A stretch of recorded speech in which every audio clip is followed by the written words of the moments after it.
Audio Jungle.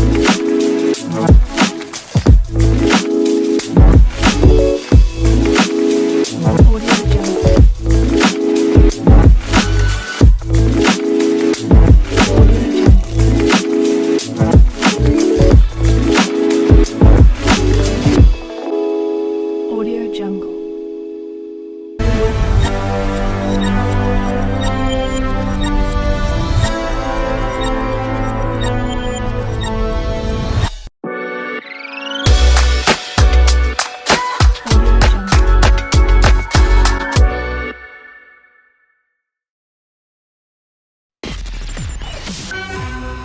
From the heart of where innovation, money, and power collide, in Silicon Valley and beyond, this is Bloomberg Technology with Emily Chang.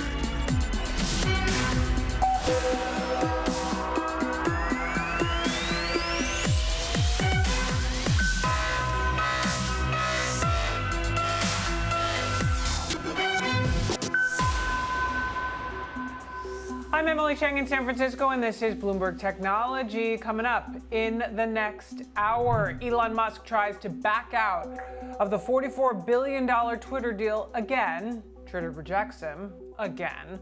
All this a day before the whistleblower is scheduled to testify on Capitol Hill. How could that change the trial? We'll discuss. Plus, streaming platforms going all out for sports broadcast rights. A conversation with Amazon's global sports video vice president on its big ticket deal for Thursday Night Football. And more leagues making bets on the blockchain. An NFT startup backed by Serena Williams just got a big deal with the NBA. We're going to talk to a top exec at SoRare later this hour. All of that in a moment, but first I want to get a look at the markets. Tech leading gains in equities with key inflation data to come later in the week. Bloomberg's Ed Ludlow is in New York with the latest. Ed? Hey, and we also got some breaking news after the bell that I want to go over quickly. Peloton co-founder and executive chairman John Foley is leaving the company. The company announced after the market closed Monday.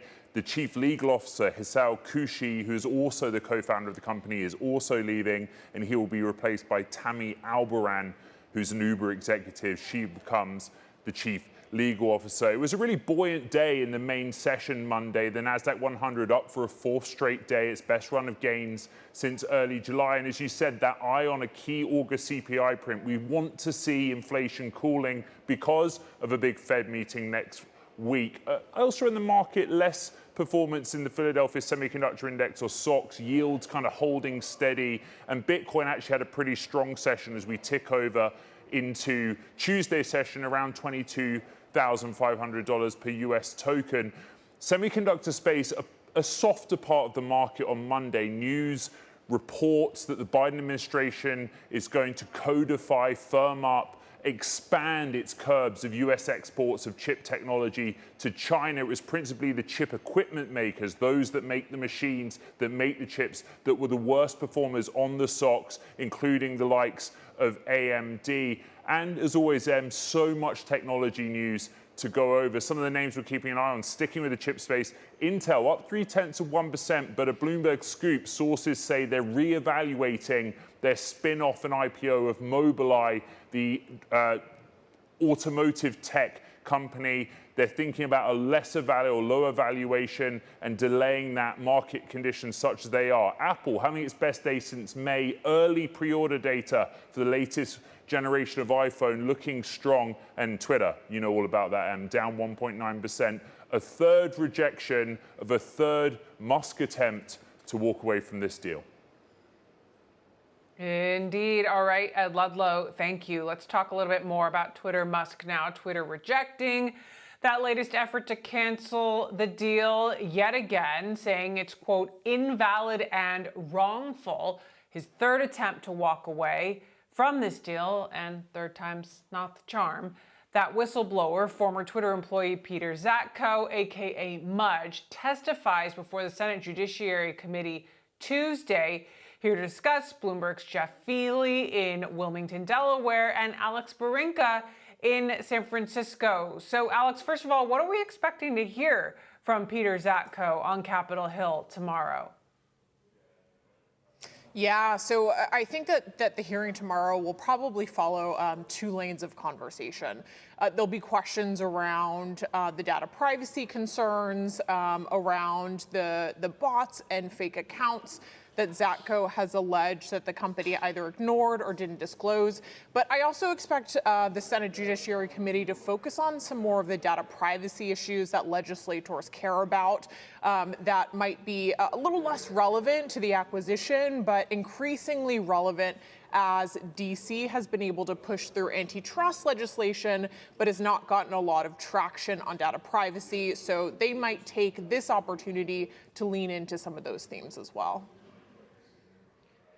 Now, Jeff, Elon Musk is trying to use new information that Twitter signed a $7 million separation agreement with Peter Zatko back in June. Musk trying to use that as a reason to cancel the deal. You know, what exactly is he trying to say here? Well, he's basically saying that that payment constituted something outside the ordinary course of business. When you have these buyout agreements going on, one of the provisions that's often in there says that the seller has to continue to run the business in the ordinary course. Mr. Musk's contention is this $7 million severance payment was somehow tied to silencing Mr. Zatko so that he would not bring forth his complaints publicly. So that he claims is another reason that there's been a material adverse event and he should be able to cancel the deal. It does sound like a lot of money, $7 million to get this guy to go away, Alex, and then he ends up, you know, blowing the whistle anyway. Can you tell us a little bit more about what happened here between Zatko and Twitter?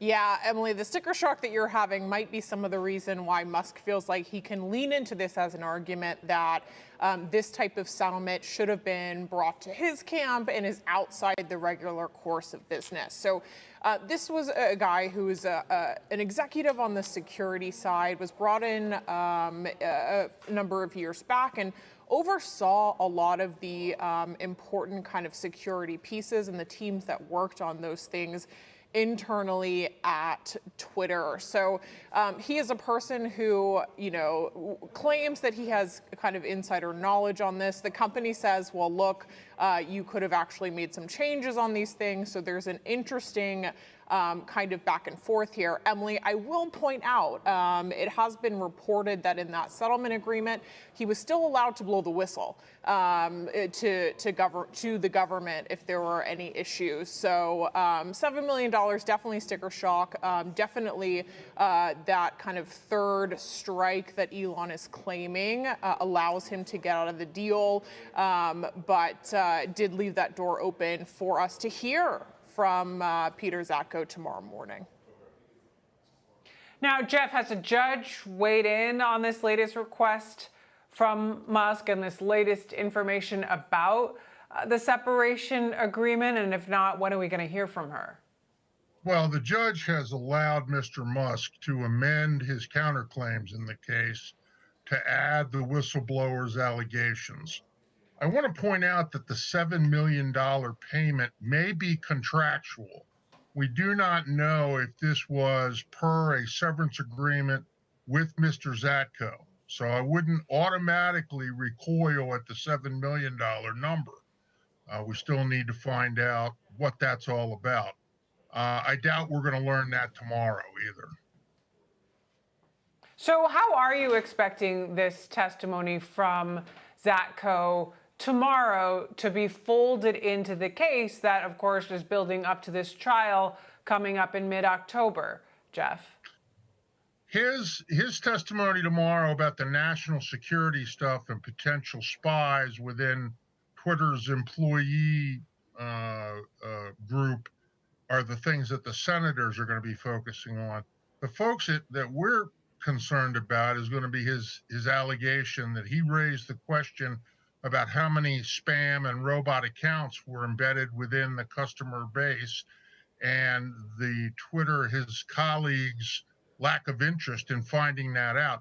That's the key question in the trial coming up, because that's where Mr. Musk has put all his chips in terms of defense arguments. Well, clearly, both parties are going to be watching this testimony with bated breath.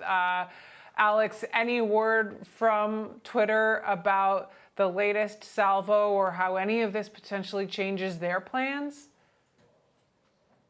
So they basically came out and said, look, we don't buy the argument that the separation agreement is a viable excuse. I know that the Twitter camp will also be watching this very closely, as will a lot of the shareholders who are potentially making their voices heard in the shareholder vote tomorrow. I would think if things go really far down the line of privacy concerns, if there's a lot of kind of interest in the data security piece that are unrelated to the acquisition, that would just be another thing to add to the list of Twitter CEOs' kind of big ticket items to care about. Twitter has not been brought in to DC as often as a lot of the larger social media peers. So I think internally you could argue there's a lot of distractions going on at the company right now. And if they do get some traction in terms of legislators' arguments that data privacy should be more important, then Emily, I would add that to the list of kind of some of these ancillary concerns that are outside of just operating the business. All right, Alex Barinka, Jeff Feely, continuing to cover this evolving legal drama for us. Thank you both for joining us. Meantime, a story that we continue to watch. Intel is scaling back expectations for its Mobileye IPO. According to Bloomberg sources, the move could delay the share sale until next year if market conditions don't improve. Intel expects the IPO to value the self-driving tech business at as much as $30 billion. Reuters and others reported earlier potential valuations of more than $50 billion. All right, coming up, how Amazon and other streaming giants are disrupting one of the bastions of traditional television, that is sports broadcasting rights. A top Amazon executive with us next. This is Bloomberg.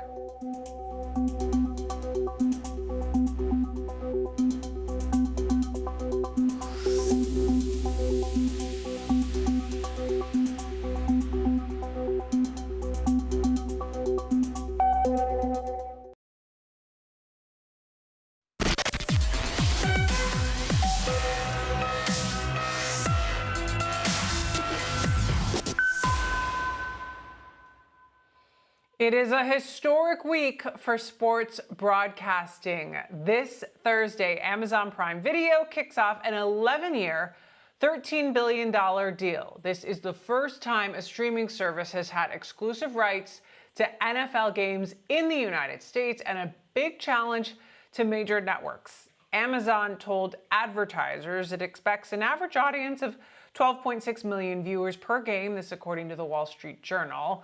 Vice President of Amazon Global Sports Video, Marie Donahue, is the architect of Amazon's live sports ambitions, and she joins us now to discuss. So a huge week, Marie, for Amazon. And for the first time, fans are going to have to log on to Amazon Prime Video to see this big game on Thursday nights. Does this seem like a turning point to you in sports broadcasting?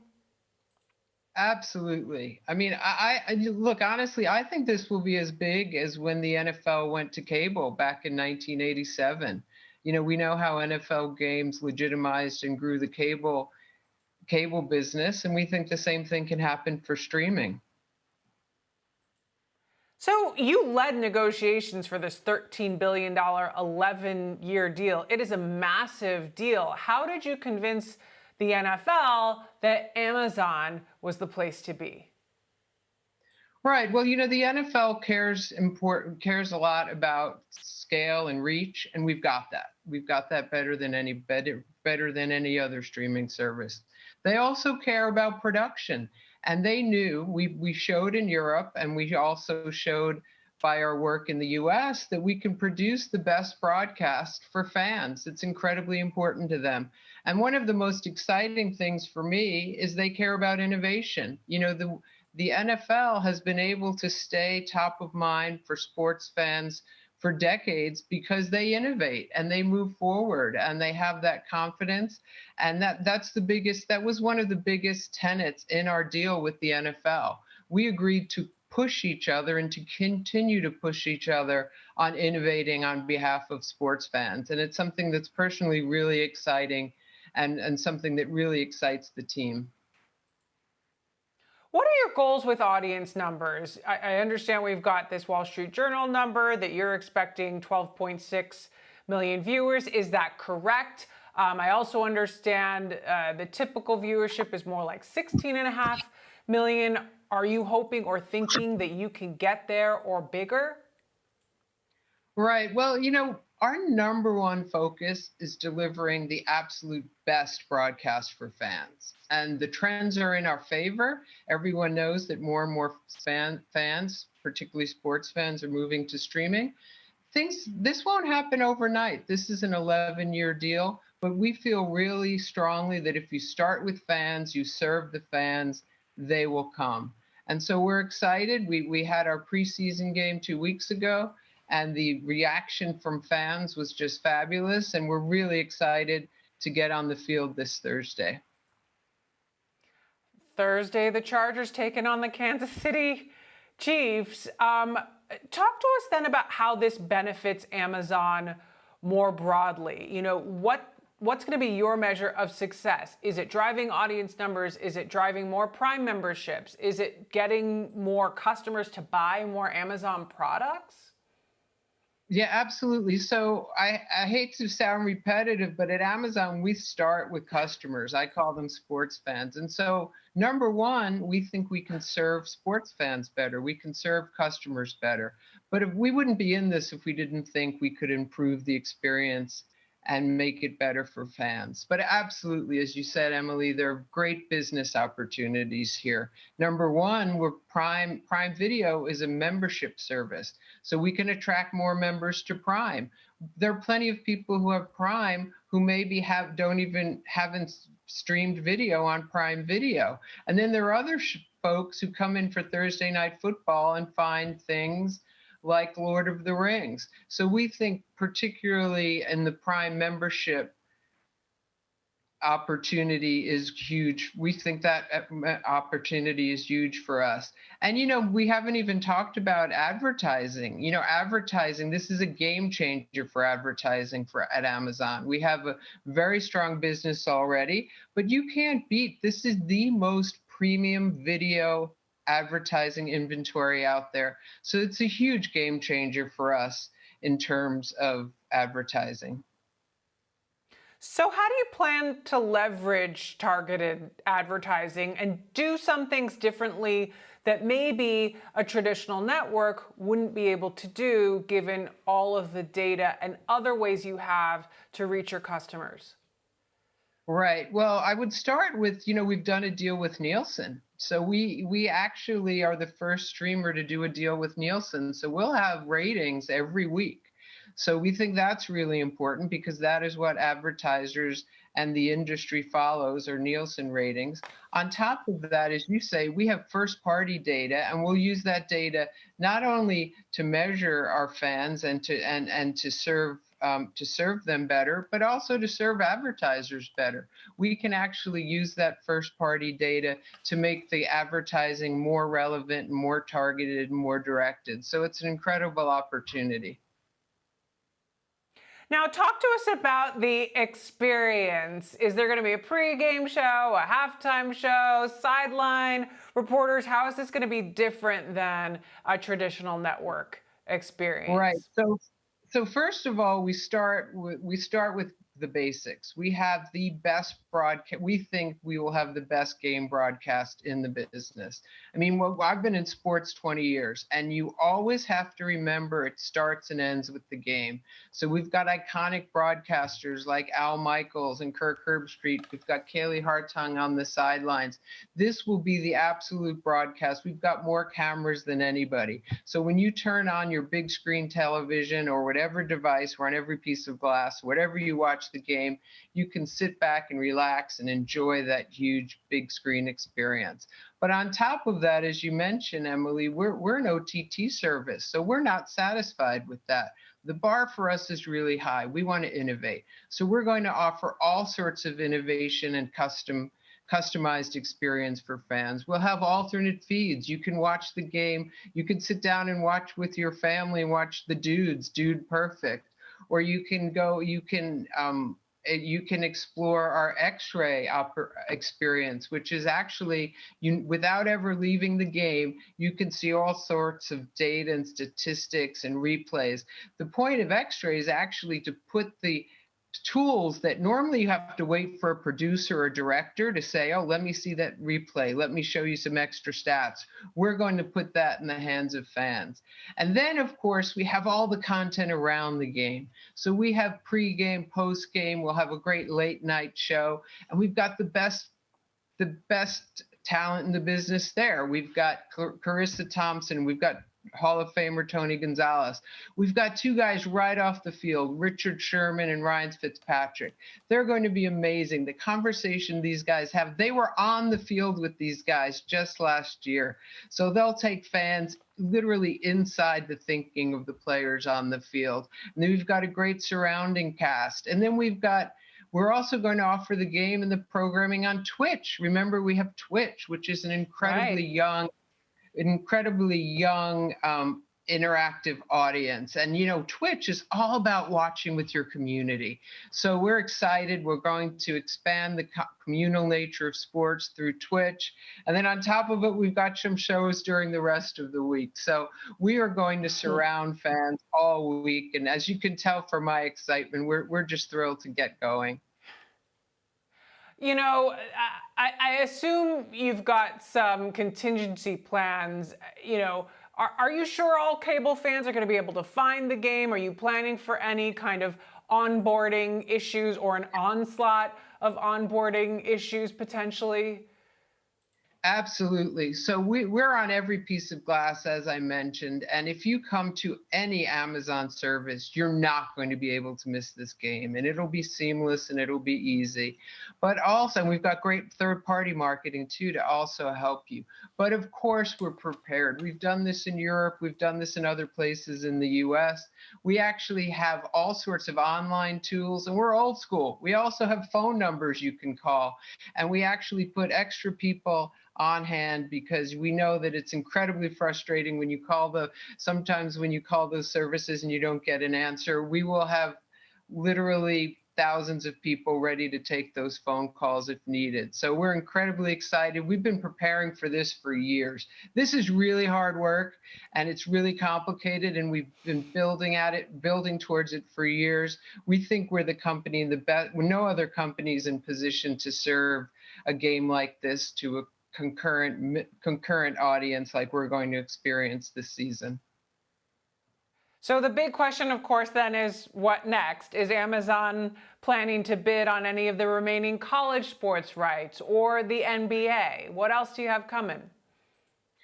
Well, obviously I can't talk about specifics, but what I can tell you, Emily, is we approach everything from the sports fan perspective. So the first thing we do is we say, how do fans consume this content? Is there a way we can do better? Is there a way we can serve those fans better? And of course, then what can we do differently, and does it make sense for us? So there's literally, I can't really think of any sports rights we don't look at. I mean, we're in business with the NFL. We're in business with the Yankees. We provide local games exclusively in New York. So we're excited. The partners who are willing to come with us are the ones who are forward-focused, fan-focused, and really want to go, as the old Wayne Gretzky, want to go where the puck is going, not where it's been. So last quick question. I know you used to work at ESPN, Amazon has a huge content budget. I wonder if you're also thinking about making new sports content. You know, I believe you were involved in the 30 for 30 series, you know, and maybe original sports documentaries and other ways that you can build out Amazon as a big player in where you go to see things about sports. Absolutely. So we've already started that, Emily. We've got a series, All or Nothing, that we've done in the US and Europe. We've got great success with that. And actually, 5 months ago, we started a separate sports group. In my group, we're hiring or staffing up if any young filmmakers out there want to come work with us. So we're excited. We think when you have that additional content, not only is it valuable on its own, we have a high bar, we want it to be excellent content, but it also engages fans more with the athletes and the teams that then we show on live events. It's a really great ecosystem to get going. And we found that in Europe, when we have our All or Nothings on the Premier League teams, we notice that those fans understand and appreciate those players and those teams even more when they understand what they've gone through and seen behind this and seen behind the scenes. All right, Marie Donahue, I believe you got to catch a flight to Kansas City. So thank you so much for joining us. Amazon Global Sports Video Vice President. Excited to see how it all shakes out on Thursday. We're going to be right back. This is Bloomberg.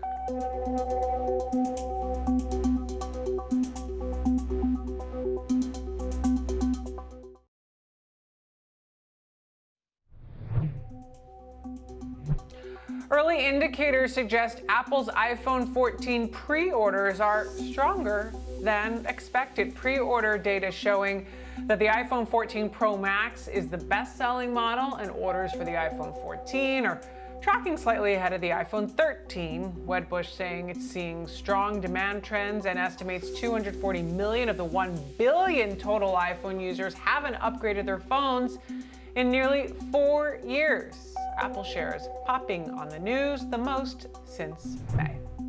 Coming up, Micron breaking ground on a new fab in Idaho. CEO Sanjay Mehrotra with us next.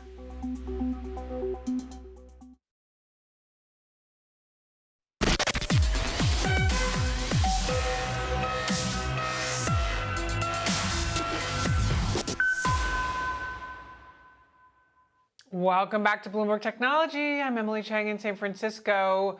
Trevor Milton, the founder and former executive chair of Nikola, went on trial starting this week, charged with lying about the company's products to mislead investors and prop up the stock. Let's get back to New York and Bloomberg's Ed Ludlow, who was in court today for the first stages. Ed, what happened? Yeah, so Trevor Milton faces 2 counts of securities fraud, 2 counts of wire fraud. And you're right, Em, that prosecutors have to prove that A, Trevor Milton lied about the company's technology and its products, and that in so doing, he misled investors, and also, therefore, that investors made the choice to invest in his company, Nikola, based on that information. He arrived Monday morning, Southern District of New York here in Manhattan, for the trial, which was supposed to take place in July, but Judge Edgardo Ramos granted the delay until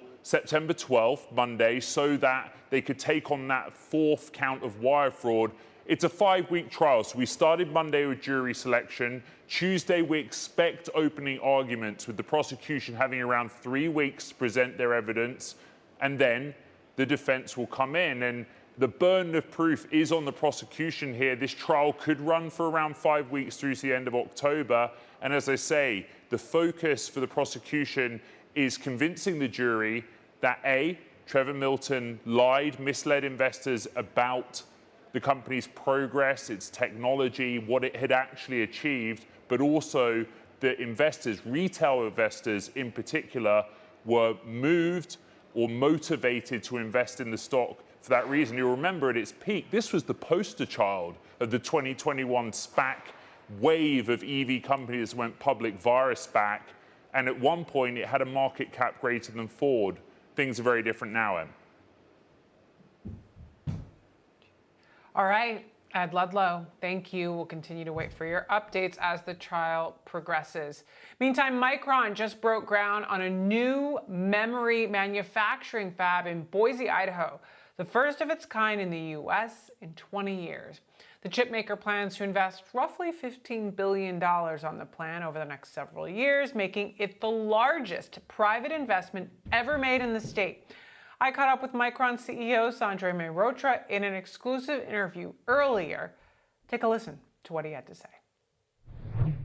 We have been our research and development technology leader from Boise for decades, and now being able to combine it with leading edge memory manufacturing technology, this will just accelerate time to market of new technologies, new solutions for the benefit of the customers, as well as, of course, driving U.S. leadership in semiconductor technology. So this is a big day, this is a big announcement, and this is enabled by CHIPS Act, which was just signed by President Biden a month ago, because that is really important in terms of leveling the playing field. So this is very exciting.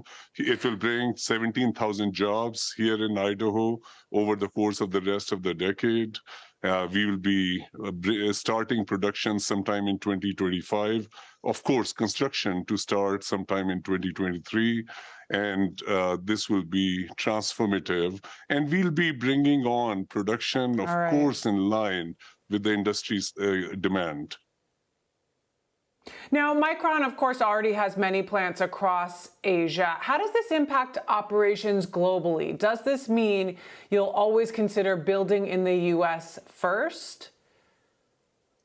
Of course, we have, as you noted, well-diversified footprint across Asia for our manufacturing. And again, CHIPS Act now enables a leveling the playing field, whereby now the production can become cost-effective with the support of grants from CHIPS and investment tax credits. So, of course, we will continue to invest in our plants in Asia as well. But when we look at the demand for memory, by 2030 timeframe, semiconductor memory demand is expected to double in terms of revenue opportunity. That requires new wafer capacity. That's why we started this plant here, announced this plant here, and actually had the ceremony that launches the construction for this plant. And this will basically enable us. This will basically enable us to meet the growing demand for the 2030 era for semiconductor memory technology. Of course, we'll keep investing in technology transitions in our overseas plants as well. Is the money that's been set aside by the U.S. government enough? Others have called it a start. That's right. It's a good start. And the support in terms of CHIPS grants as well as investment tax credits will help us level the playing field with foreign governments, which have been supporting investments in semiconductors in their countries for a very long time. Of course, companies like Micron will continue to invest from their operating cash flow as well as from the balance sheet. And of course, big part of the investments will come from Micron, but the CHIPS grants are absolutely essential. Without CHIPS, we would not have been able to make this investment, this announcement today. Do you have any concerns that it's governments and not market forces setting the agenda for what is needed, and that could, down the line, create excess capacity? It is extremely important, as I noted earlier, that we will be bringing on production in the future in line with the industry demand projections, the end market demand projections. And of course, each of the companies that is bringing their own semiconductor production up will be managing, should be managing, and I can speak for Micron, we will of course be managing with discipline our supply growth, keeping an eye on demand growth, and keeping them balanced to the best of our abilities. Now, you and Micron warned about slowing demand about a month ago, which triggered a broader concern about a slump across the chip industry overall. What can you tell us about demand as you see it now? Is it indeed slowing down? And if so, how much? This is for the memory industry, for the semiconductor memory industry. This is a challenging environment, primarily driven by inventory adjustments that our customers across various end markets are making. And that's really impacting the industry demand and supply balance. Of course, we have taken actions in this regard in terms of adjusting our supply growth plans for the future. But you know, Emily, very well that in semiconductors, actions taken, it takes a while before the results are achieved. So it will take us few quarters before I believe industry demand and supply and balance will be restored. But what's important here is what we are announcing today is about the long-term future. The demand drivers for long terms, AI, 5G, autonomous, and of course across data center, industrial, automotive, those demand drivers in terms of consumption of memory requirement for the long term are intact. And that's why to meet that growing demand requirement of the future, investments need to be made now because there's a long lead time to build these fabs, and the production will only start in the second half of this decade, and it will, of course, be managed in line with the demand projections for the future. So clearly a huge step for Micron breaking ground on this fab today. I'm curious what you think this means for the broader industry, though. If demand is slowing, or at least for a few quarters, as you say, how long do you think we could be in a cycle of oversupply? Not just where Micron is concerned, but across the broader chip industry. So look, inventory adjustments take a while to work through the system.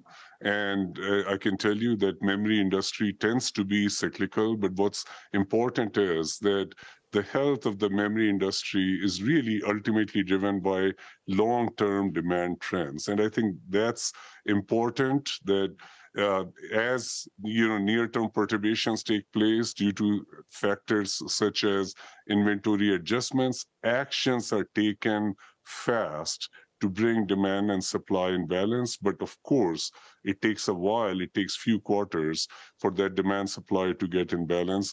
But important thing is that actions are taken fast. We are being responsive in that regard, but we are also managing for the long haul, the long haul in terms of the growing demand, needing more investments in order to meet the requirements of our customers as we look ahead to the second half of this decade. There's, of course, been a lot of talk about the competition between the U.S. and China on this front. Just how big is China in the memory market in particular? And is it something that the U.S. government should be concerned about? So there are Chinese companies with the support of the Chinese government, that have been making certain progress with respect to the memory. And of course, these are taken into account when we look at overall industry supply and the industry supply growth expectations of the future. And what we are here doing at Micron is continuing to stay ahead in terms of the technology capability. Of course, we always want a level playing field and, of course, respect for intellectual property, but we have to continue to drive our own technology roadmap. Today, Emily, Micron is a leader, global leader in semiconductor DRAM as well as NAND technology. And this is where, right from here in Boise, the teams that have produced tremendous amount of innovation that in the future we'll be able to combine with bringing into manufacturing right here as well. These are all CHIPS Act enabled activities that actually ultimately help secure the national security of the US as well by having manufacturing of critical infrastructure needs the chips being made here in the future in the semiconductor industry. Micron CEO Sanjay Mehrotra there. All right, coming up, the future of sports. Could it be NFTs? We're going to talk about that with SoRare's COO Ryan Spoon next. This is Bloomberg.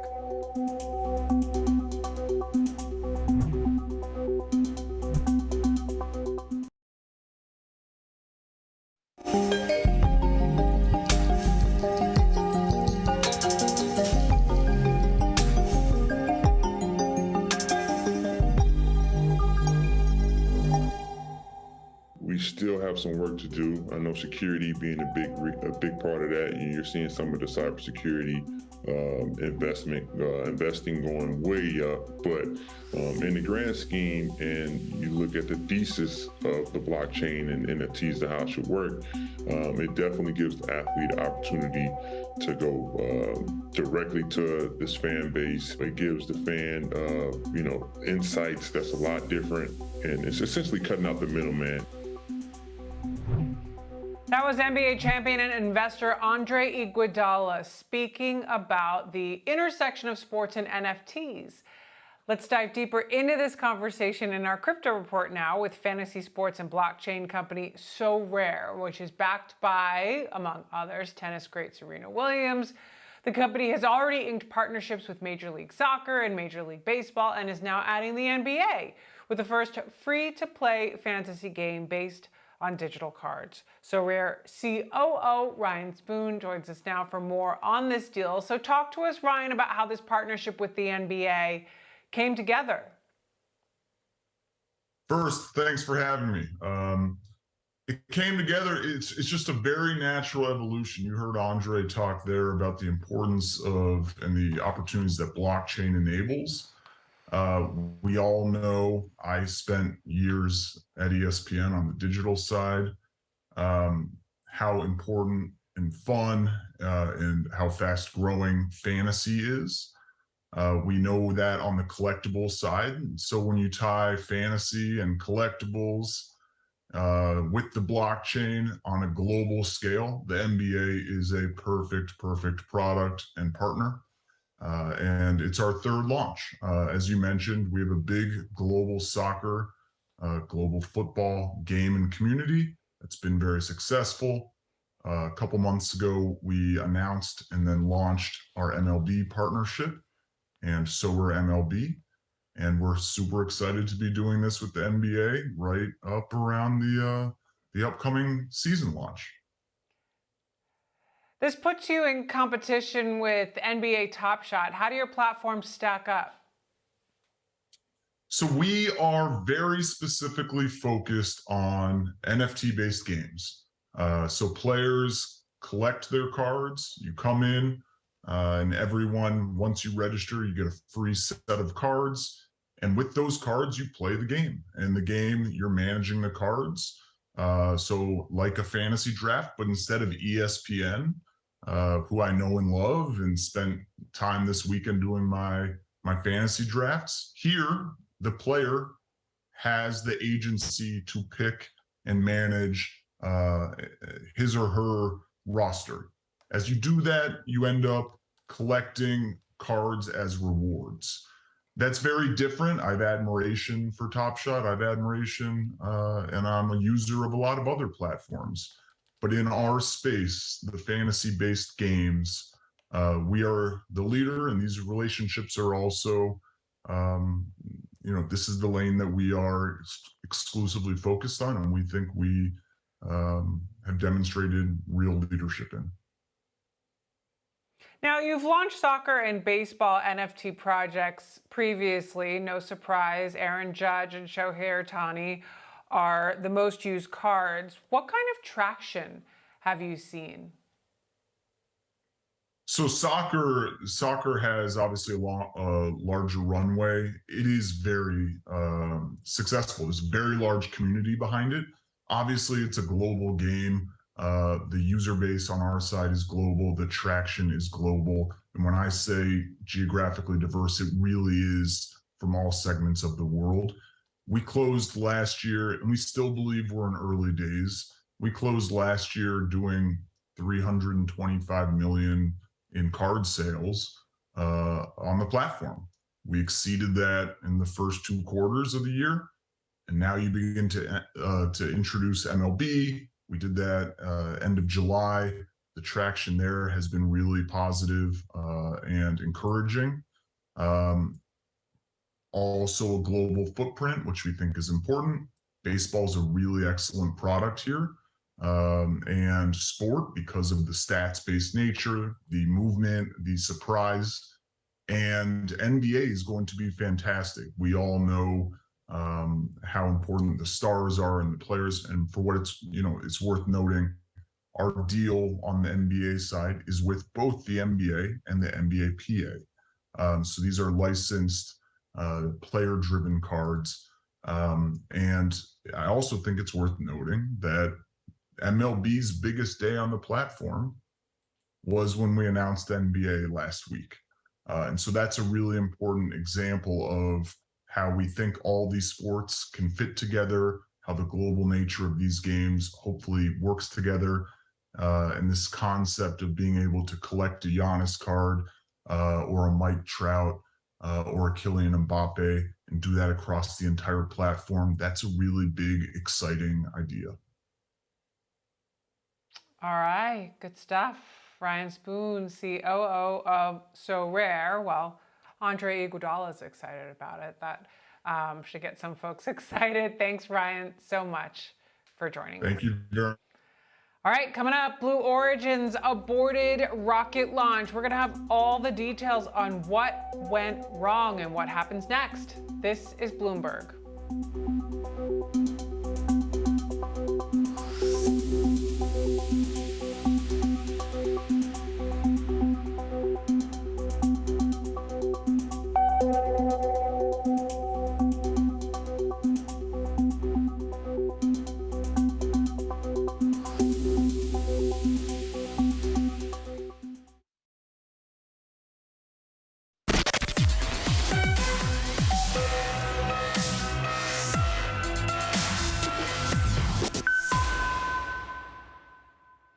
Blue Origin aborted a launch of its suborbital New Shepard rocket moments after takeoff. This happened in West Texas, and it is the first major failure for Jeff Bezos' company in several years. Bloomberg's Lauren Gresh joins us now from Austin with more details. So, Lauren, what happened? Well, we actually don't have a lot of details at the moment. Basically, all we know is what we saw on the live stream of the launch today. This was a pretty regular routine launch for Blue Origin. They were launching research payloads, many of which were funded by NASA. No people were on board, thankfully, but it was meant to be a pretty regular launch for them, sending these payloads to space and back. And then sometime a little after a minute into the launch, something seemed to go wrong with the engine, and it triggered the abort escape system for the capsule. How significant is a failure like this in what would have been a pretty routine launch? I think Blue Origin got really lucky today because there was no people on board. They have a pretty good track record when it comes to their flights. They only really suffered one partial failure really early in their testing regime. So this is the first time in pretty much all of New Shepard's history that they've had a major failure like this. So I think it's probably going to be a while before we see New Shepard fly again.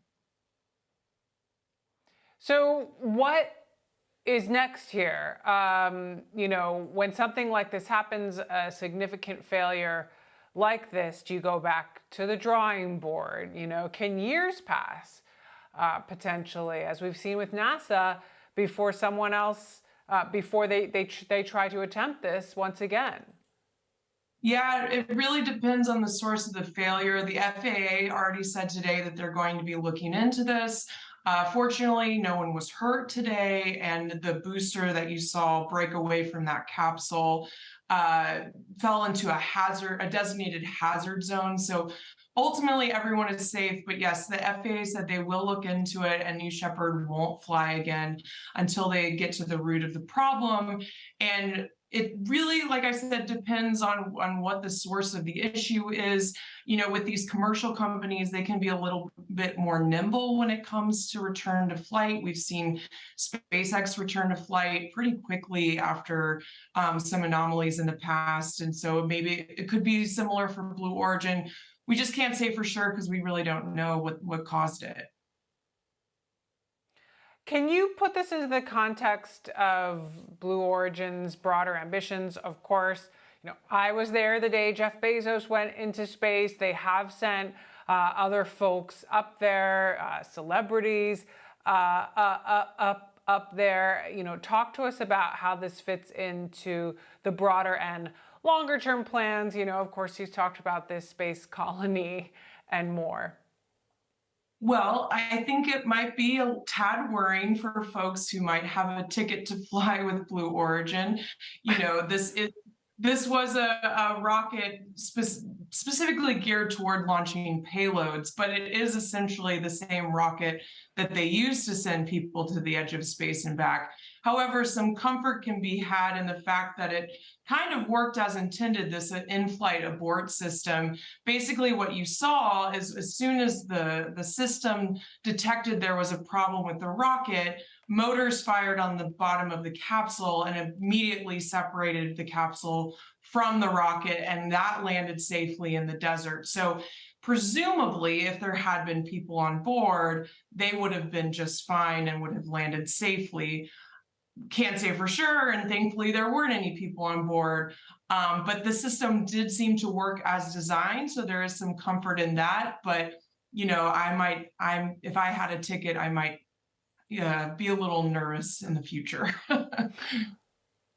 All right, point taken. Bloomberg's Lauren Grush, who covers space for us. Thank you so much for that update. And that does it for this edition of Bloomberg Technology Tuesday. Melinda Gates will be joining us to talk about her foundation's efforts to fight poverty and gender gaps. And don't forget to check out our podcast wherever you get your podcast. I'm Emily Chang in San Francisco. This is Bloomberg.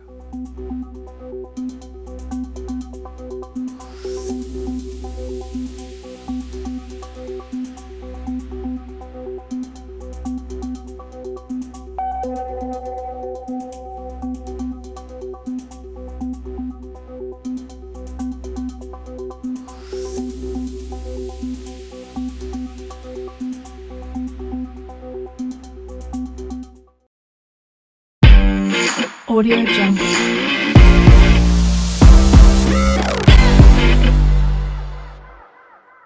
Life's better with a financial partner like Ameris Bank. From opening your first savings account to funding your kids' college tuition, we're with you. From a flash of a business idea to growing that company just as fast. We're with you. From buying a home to tackling the renovations to make it truly yours. We're with you. You have big plans. Financial questions. And decisions to make. And for every idea, life goal, and new venture, we're with you all the way. Visit amerisbank.com/withyou to get started. Ameris Bank, member FDIC, equal housing lender. Wherever you are on your financial journey, at Ameris Bank, we're with you. From setting up your new bank account, you're all set, to expanding your business's footprint, we're with you. From savings plans that advance college funds, to graduation milestones worth celebrating. With every big step and baby step, we're with you all the way. Visit amerisbank.com/withyou and let's turn those money questions into financial peace of mind. Ameris Bank, member FDIC, equal housing lender. Hey everyone, I'm Braden Cruz, your host with Suna Marketing Solutions. And my job is to figure out ways to get you attention. Abel Rodriguez with ARC Outdoorsman, where we are creating and maintaining your outdoor living. Chance Jones with Threaded Industries, where we are a clothing brand built upon giving back. Stone Shoe, Stone Coat Downflow, Seamless Guttering, Got Flow.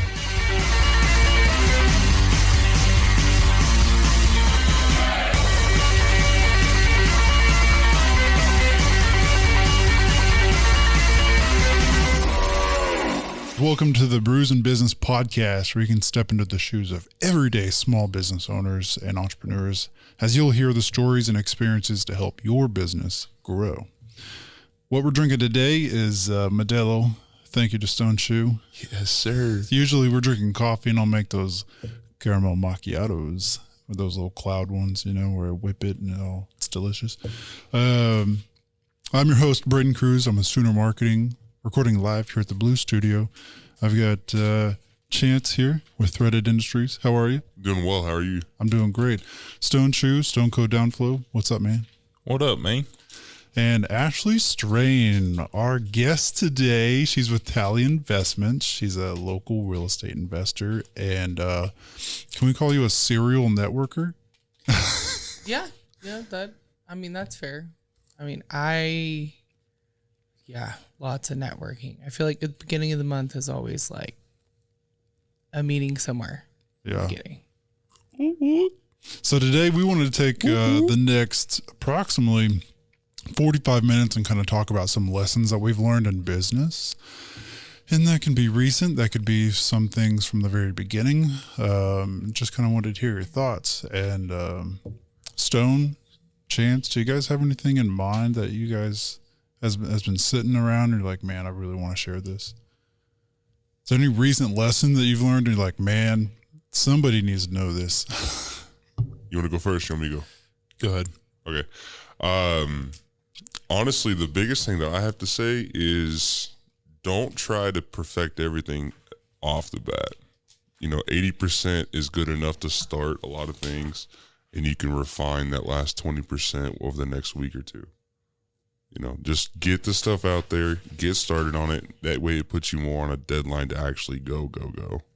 Yeah. So you don't have to be 100% to do something. Yeah. And that kind of goes into our first thoughts about like, there'll never be the right time or the perfect time to just do it, So like sometimes people want to have it like all perfectly planned and set up and prepared to where it's just like ABC happens out, one after the next. And sometimes that's nice. Like you need to have some sort of planning and forecasting before you just jump ship. Right. Yeah. But also be ready to be adaptable. Yeah. Too with that. Adapt, change, and be willing to pivot and knowing, hey man, this isn't kind of going how I want it to. So let's try this, I'm adapting on like a day-to-day basis, week to a weekly basis. Like there's days in the last couple of weeks where I've had a plan to like go to Oklahoma City or, I don't know, do all these different tasks that I need to do or whatever it is. And then all of a sudden I'm not going to Oklahoma City anymore. Right. And then 2 hours later, it's like, okay, you're going to Oklahoma City now. It's like, okay. So, learn to adapt, and even like some of the small ways, but I was supposed to do 3 jobs today. I didn't do any. Why? Just didn't feel like it. Okay. No. That's so encouraging. I just rolled with the punches. Encouraging. Nah, it was payday, and I had to come see you guys. Yeah. You guys were more of a priority. There you go. You guys are more of a priority, huh? Yeah. Exactly. All of you. You're looking at them. You're like, you. All of you. So, what do you have any ideas on like starting a safety net? What's that? Having a safety net. What do you consider a safety net? Right. I don't know. Let's answer that. Because like you talked about networking earlier, and like that could be a pretty good safety net, but it also depends on like what industry you're doing. Like his safety net, my safety net, your safety net are all going to be different. But I think what's important at the end of the day is like, why are you doing what you're doing? Like we were just talking before we started about like what you were doing and like your ideal client and like, why is that important to you? And if you're just working for money, then it's going to be really hard to stay motivated every day, because when your bills are paid, you're like, okay, what next? All right. Yeah. My job is done. So what's your other motivation? And that's why I was asking you a lot of those questions, like, well, why this or why that? Because every person's different. Yeah. And so I think when you look at like, what are you doing to improve every day? Like you don't have to be 60% or 100% or whatever, but just pick like a little tiny thing. Like maybe you only had 3 jobs scheduled and you didn't get any done today. Like try to just get one done tomorrow, you know, or whatever that might be. I mean, just making really small steps. Like if you're trying to grow a business, you don't have to go fast, but just doing little small steps that eventually make like a big impact. You know, you can't have a big goal and then just be like, oh, flip. Yeah. Right. So what is your driving factor behind why is your... So I really like helping people. So my background, like I didn't get into real estate like the traditional way, like go be a realtor, and I didn't have any family that was in real estate. I actually went and got my undergrad in molecular biology. I wanted to go to medical school and be a PA. I did that for a year and a half and had to come back home and for some family stuff. But I was really driven to help people, and the position and the spot that I'm in real estate now, I help people that are usually in circumstances that they don't know how to get out of because their resources aren't out there. So if someone's house is in really rough condition and it can't go on market, or they have some family issues for whatever reason, they don't want it to be out there in the public. Like there are reasons for that. There are houses that I see that are like great and they should go on the market. But I feel like I get to connect to those people and help them in a way that not a lot of other people can help them. So that's what I really like. And then it flows into other things, like working with other businesses is great, but I've had some own personal stuff where it's like really hard. And sometimes you just need somebody that has the right resource to be able to help you move forward. So that's my kind of why, but I've sat with that for a long time. So I didn't expect to have a. So would you say it'd be, like that. as part of like a safety net, it'd be important to build a few really good relationships with some people that can not just encourage you or support you kind of mentally or emotionally through the processes and stuff, or just kind of share their network as well, right? Right. And I think accountability can be a lot of that too, because like, I feel like the people that you're around all the time are going to be the ones that challenge you. So if you guys are meeting every week and he's like, well, I only did this many jobs, or I did this, or I want to sell this many shirts or do this type of stuff. And you come back next week and you're like, hey, did you sell those shirts? Like all week you're thinking, I'm going to have to go back and be on that podcast and be like, did I do what I committed to do? Right. And so that like just a little bit of extra accountability isn't like here, this is going to give you a better tax write-off, or here's a better expense sheet. But like, as a person, can you run it a little bit better and hold your own self accountable? It doesn't matter what you do. If you don't follow up with what you say you're going to do, then why do it? Right. When did you get started in the whole realm that you're in? So my cousin's a home inspector, and she first told me about wholesaling, which wholesaling's changed as of November 1st last year. It's a little bit different now. I first heard about that in May of 2021. And so not that long ago. No. So when I started doing wholesaling and reaching out to sellers and buyers, and really, I taught myself everything mostly through YouTube and a lot of networking. I started in the Tulsa Real Estate Investor Association early part of that year and met a lot of different people. They have speakers every month, different topics, different things. I mean, most of the people that I've met over the last year and a half, I had no idea what they were going to mean to me or be a part of my life of how they are now. So I think that that's why networking is so valuable. Like, business is business, personal is personal. Business is business, personal is personal. But like, if we're talking about business and I want to try to help you in that, like, I want to figure out how can I bring more of your ideal client for you? You're right. References. Because, and like for him, the same thing, like there's a lot of people that do gutters, but like, do you need this contractor that's down here or here or here? Or like, he may not want to go do some jobs because it's not worth the time for him to go do. Right. Versus some jobs are going to be way too big, and he's gonna be like, no, man, I don't want to do that. You know, that's somebody else. Maybe, you know. So I think learning people and what their needs are is really helpful in that. And sometimes you can't pay, but you can offer your time. Oh yeah. You know. So first house closes When? 9/23 in a week and a half. The other house is Congrats. on market. Thank you. I bought that one in December, and then I had COVID and spent some time with the family in the hospital for a couple months. Moved twice. Hired a really bad contractor one time. That was cool. That was a great Who? Yeah, I'm not gonna do that. You know, one of the things I've had is, I think, I don't know, I wouldn't say a problem with, but like trying to find good people to network with or to like create relationships with that are not going to like these networking events that are more of like referral groups. So I'm like, I don't know. It's a different type of people there that I'm not necessarily a huge fan of networking, at least from what I found in the groups that I found. I want to network with people that are like, mine's off and it's still doing it. Typically like at the next level, right? Or at least like similar to my level, so I can be like, I don't know. I want to tell someone that's above me, right? Both in like a number of employees or revenue or multiple companies that have experienced A, B, and C. You know, like that's the kind of networking that I like. You just rather talk to someone who has more experience. Yeah, and one-to-one is my kind of networking.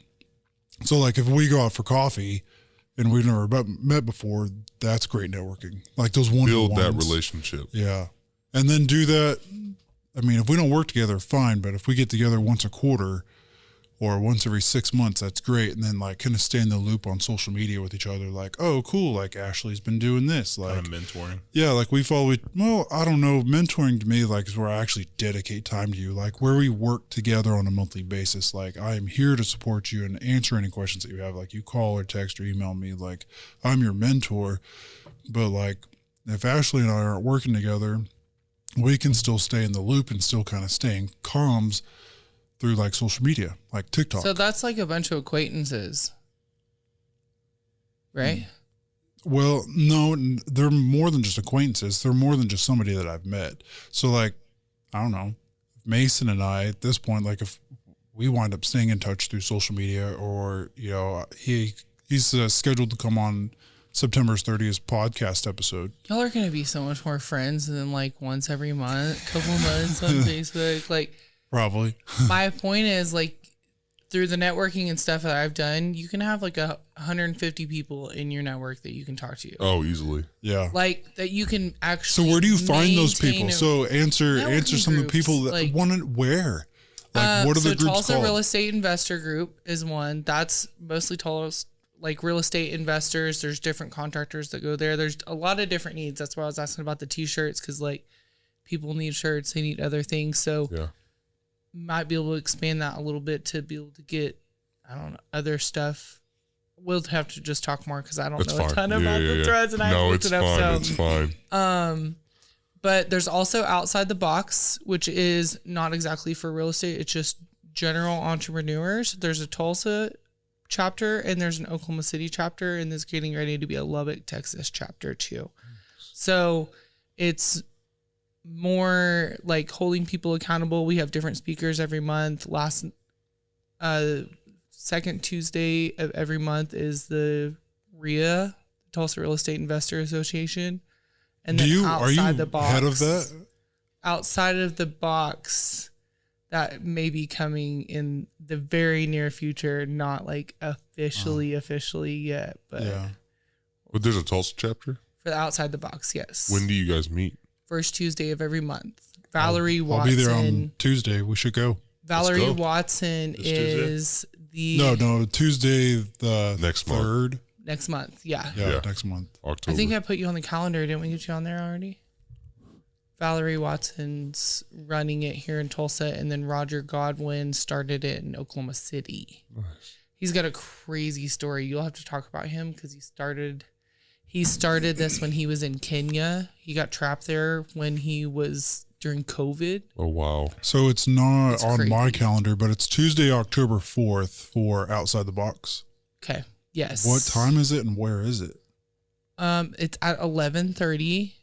So it's something you'll have to reach out to Valerie, and she does all the scheduling. It's a smaller group. There's about 25 people in it right now, I think is what we had last week, and they'll do Eventbrite where they're wanting to grow it, but they do have like scheduling and RSVP stuff so they can. Gotcha. They cater lunch, and we just all kind of, everybody sponsors a different meeting and do a different place in Tulsa. So that's pretty cool. Yeah, like local, we use a lot of local restaurants too. See, that kind of information I think is really good to be able to have on like this kind of podcast. Yeah. You know, to where people can be like, oh, you know, what am I supposed to do? Where am I supposed to go? How am I supposed to do this? Or, you know, like that's really good information. And so sometimes when I ask questions, when I point things out, I'm trying to be like playing devil's advocate or just being like, I don't know. Yeah. Because a lot of people are like, I don't know. Right. And all of those groups have mentors. Like, so if you're someone that's exceptional in the industry that you're in and you can be around these other people that are doing awesome stuff too, you can like help mentor other people that are coming in that started where you did, which I think is really cool. Yeah, it's cool. I like that. So. One of the lessons that I've learned over the last several years, and it's still a skill that I'm trying to improve on. I think I'm always trying to improve on. I think it's one method that's stuck with you forever, but learning how to negotiate. Oh, if you could be a good negotiator. A good negotiator is a good salesman. Yeah. It's huge in business. Sometimes it can be hard. Depends on who's across the table. You got to be familiar with negotiating for sure, right? I think there's a lot of different strategies and a lot of different reasons for paying the prices and making the choices that you do. Because sometimes investment isn't about the money, but it's about the person. So sometimes it's worth, like for my friends that I feel like that I work with, I never want to discount. Like I want to pay full price because we're all out here like hustling and trying to do our own thing. And I do say networking takes a lot of time. Oh yeah. Like, and I used to think, oh, that's not work, but like this stuff. It's probably some wasted energy too. Sometimes wrong person, you know, like, I thought you were someone. You're talking about networking with the wrong person?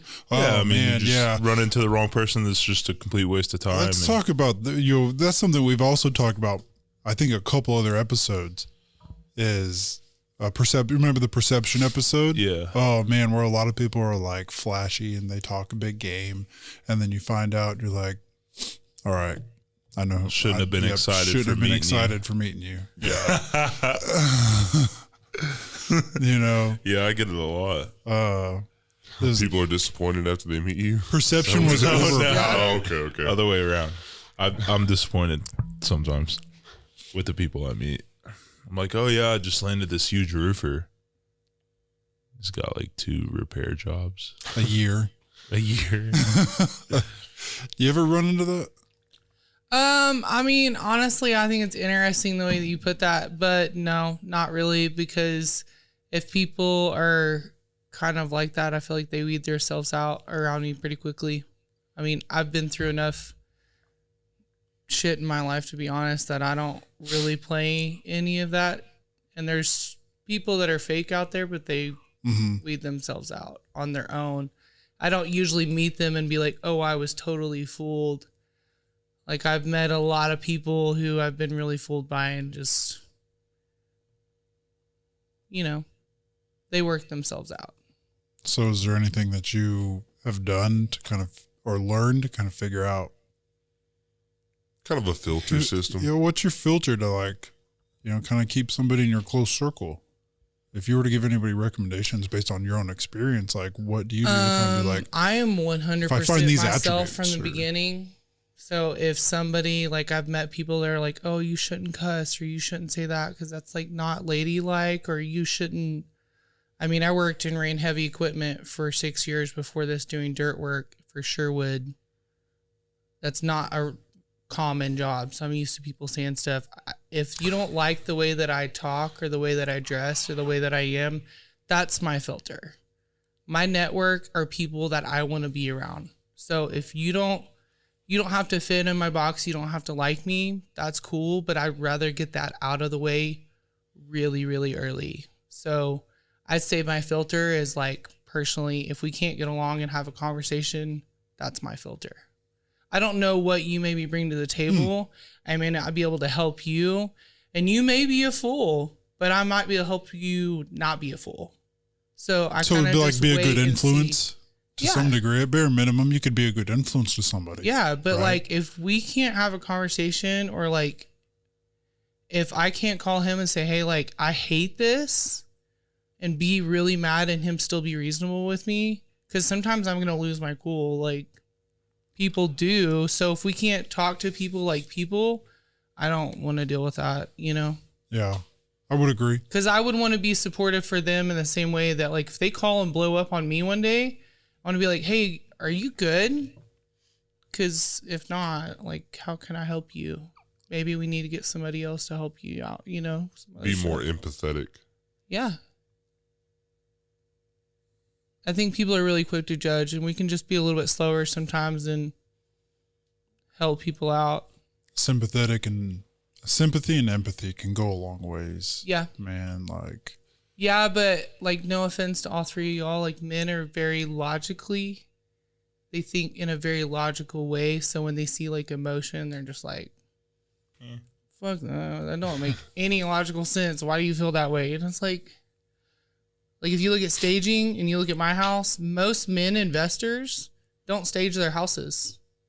Because they're like, women it's just stage a good their house. houses because they're like, that feels like a home. Like it feels different. And that's why women do it. And it men helps are create the logical, vision so and they're stuff. like, that doesn't make any logical sense. Like, why am I going to pay, $800 or whatever it is to have someone come in and stage the living room? Like, it doesn't matter. It's not going to sell it faster. It's going to sell anyways. Exactly. It's going to sell sooner or later. So, but have I met people and been disappointed? Yeah, that's probably fair. I have. I've seen some people in concert that I thought were like really great, and then you go to see them and you're like, trash. This sucks. I've looked forward to this like my entire life, and this is terrible.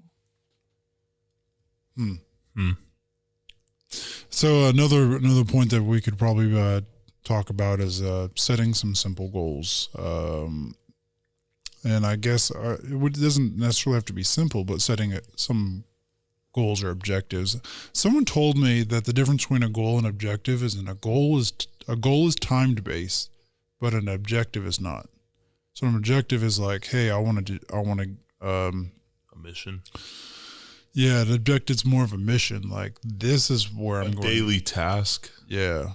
Like, okay, cool. Check. Done. Instead of Did a it. process. Yeah. A goal's more of like, I need to get here by this time. And so, stay on track to. What are some things that you guys do to create like some goals or objectives? And to hold yourself or anybody else around you accountable for that? I say just break it down. I currently break everything down to a weekly basis. I try to hit X amount of sales a week. And usually by like Tuesday, Wednesday, if I'm like not hitting it, that's kind of like my sign to be like, okay, I got to go get out and go talk to people and spread the word. Because obviously, something's, the issue is the word for me, at least. So I go out and I'll go to the mall for like 3 hours and I'll just find people, talk to people, and just get the word out. And then I'll start pushing more on social media, posting in different places. Literally, that's all I do. I'll go to friends' businesses that get a lot of foot traffic. That's what I've been doing all this week, and that's really helped a lot of sales. Just do anything you can to hit your end goal. But that's what I do right now for my weekly goal is X amount of sales and just do whatever I can possibly think of to get there. Did I show you my vision flyer sheet thing, my vision board? I don't think so. Did I tell you about it? You told me about it last time we were in. So one of the things that I was working on is trying to hold the vision in place, but working backwards. I've been trying to do that over the last several months. And so I was like, okay, well, what does that what is that next end result or the What's next your goal or step? whatever? What's Yeah, the yeah. next deal where I'm like, nice. Right, where I right, feel it and you smell it and you taste it and you can touch it and you go, yeah, that's it. Right. So what does that feel like? And then work backwards. But I made this sheet. I printed it out. I have a daily routine, which I've talked about how I like routines, but I give some flexibility for freedom for whatever happens, you know, and then some weekly routine, and then where I want to be in like 3 years, 5 years, or 10 years, just to hold myself accountable, at least have that opportunity to taste, touch, feel, smell, hear. What is that moment? Yes. You know what I mean? But what do you do, Stone? You got anything similar to that? I guess you do your own thing? Kind of my safety net too. I mean, I have my vendors that throw me my jobs. My job security is pretty good right now because of how many people I'm tied into. They kind of just push me jobs. Networking. But yeah, I don't do too much, man. I really don't have to.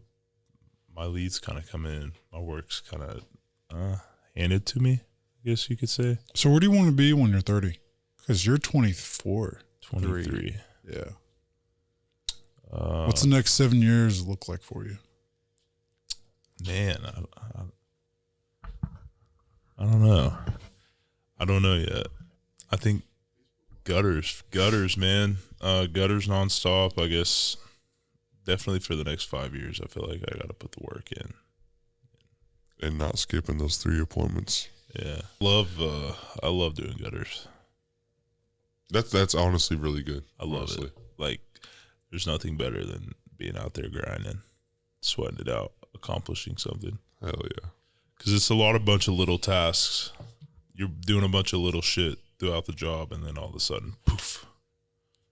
It's done. And it looks good. Looks great. And you're like, good. So you expecting to do gutters alone for the next 5 years? I mean, I have my crew, my people with me. Do you want to get bigger? Yeah, I tried that. Some people don't want to. Some people are like, listen, I want a small crew, 3 to 5 guys, 10 guys max, and I'm happy. That's where I'm at. You know what I mean? And there's some who are like, no, I'd rather be like, I want 15 or 20 crews, you know, and I want them over 4 different cities. Yeah, I want them in Tahlequah, I want them in Oklahoma City, Stillwater, Tulsa, Muskogee, whatever. You know what I mean? Yeah. Yeah, I was on that wave for a little bit, but I don't know. Still feeling it out, man. What was the trouble in doing that? Finding good people? It was just, I don't know. I'm kind of, whenever I'm on the job, I'm a perfectionist. Like, I want that shit just perfect, and it's never as good as what I want whenever someone else is doing it. So what do you think's wrong with your process to not get somebody that can help at least do it 75% of what you can do it? Could be training. They were doing it 75%. I mean, I had a guy with 7 years experience and a guy with 9 years experience, and it was just, I honestly don't know what it was, but there was a problem. It ended up being more callbacks than leads, you know? So having to go back and fixing my people's shit ended up being stressful. I was just like, I've done that time and time again. I do that a lot. I'd rather do my own shit. Do you? Oh. So what do you do? So you've got to come across similar issues, right? With working with vendors or contractors? The only thing I'm not going to go and touch anything on and fix anything on is on the roof. So, like, if I'm going to complain about anything, like, I'm definitely going to tell you about it. But most of the people, I will tell you a couple times, and then I'm not going to ask anymore because it's not going to work for the next deal. You know what I mean? I don't want to have to come back. Like, for him, I don't have to come back. I may have to be like, hey, I think you forgot about me for a couple days, but really, that's kind of it. And he shows up and does it and just sends me an invoice. It's pretty painless compared to some other contractors that I've definitely hired, to be honest. So, but no, most of the time I have to go in and clean everything back up. And a lot of times other contractors don't want us to work on anybody else's work. So if somebody messes up my tile or my bathtub, or like I marked on a wall to like with a Sharpie and an arrow to take out from here up to open this kitchen, right? I come back and from here down was completely gone. And so no matter what, I still have to pay for that. So obviously I let that person go, and then I finished repairing that. I had another guy that was supposed to take out a wall and took like 2 weeks, kept giving me the runaround. So eventually I just took it down, and he finally came back and was like, well, I was supposed to do that. And I was like, well, I don't have time to wait, you know? Why is that industry so hard? Contracting? Yeah. Dude, why? I don't know. Why is that? My issue is people, like, they were doing the work good, but it was the little shit that they weren't doing. It's like they get lazy. They weren't picking up. But it's 90% of them. It's like, I wouldn't say it's that many. I got a good list. I got a good list on my Facebook, which includes him on it, of a lot of pretty good contractors in Tulsa. The only good, and I feel like I try to do that every time, because people that are good are hard to they're hard to find. Yeah. Well, that's true in general, I guess, no matter where you are or what you're doing. But Nathan upstairs with Anthem Construction, I feel like he does a pretty good job. Yep. That's how complaints, that's how especially I with met my you. office. Like, he built the whole office. Him and his crew did, and they did it in 2 months. So it's not bad. You should have seen what it looked like before. Oh, it's catastrophic. Yeah. I've worked with Nathan a lot. He did a roof for me on another house. They did my hardwood floors. He did cabinets in another house. They've been awesome. So. So this almost kind of brings me into the thought of being tempted to being lured into rapid growth. Well, I'm just going to leave that right there. What are your immediate thoughts when I say that? What? Well, when you're trying to do this rapid growth, like you experienced. Rapid growth? Like rapid, like Yeah. I'm talking 600% growth. Yeah. In a 12-month or less period. Yeah. Don't grow too fast. Why? I feel like you've got trials and tribulations to come across before you can just all of a sudden jump to the big man in the spot. You know, I mean, you can't just all of a sudden just be the biggest out there. I mean, the biggest out there has worked their ass off and gone through a bunch of adversity and flaws to get there.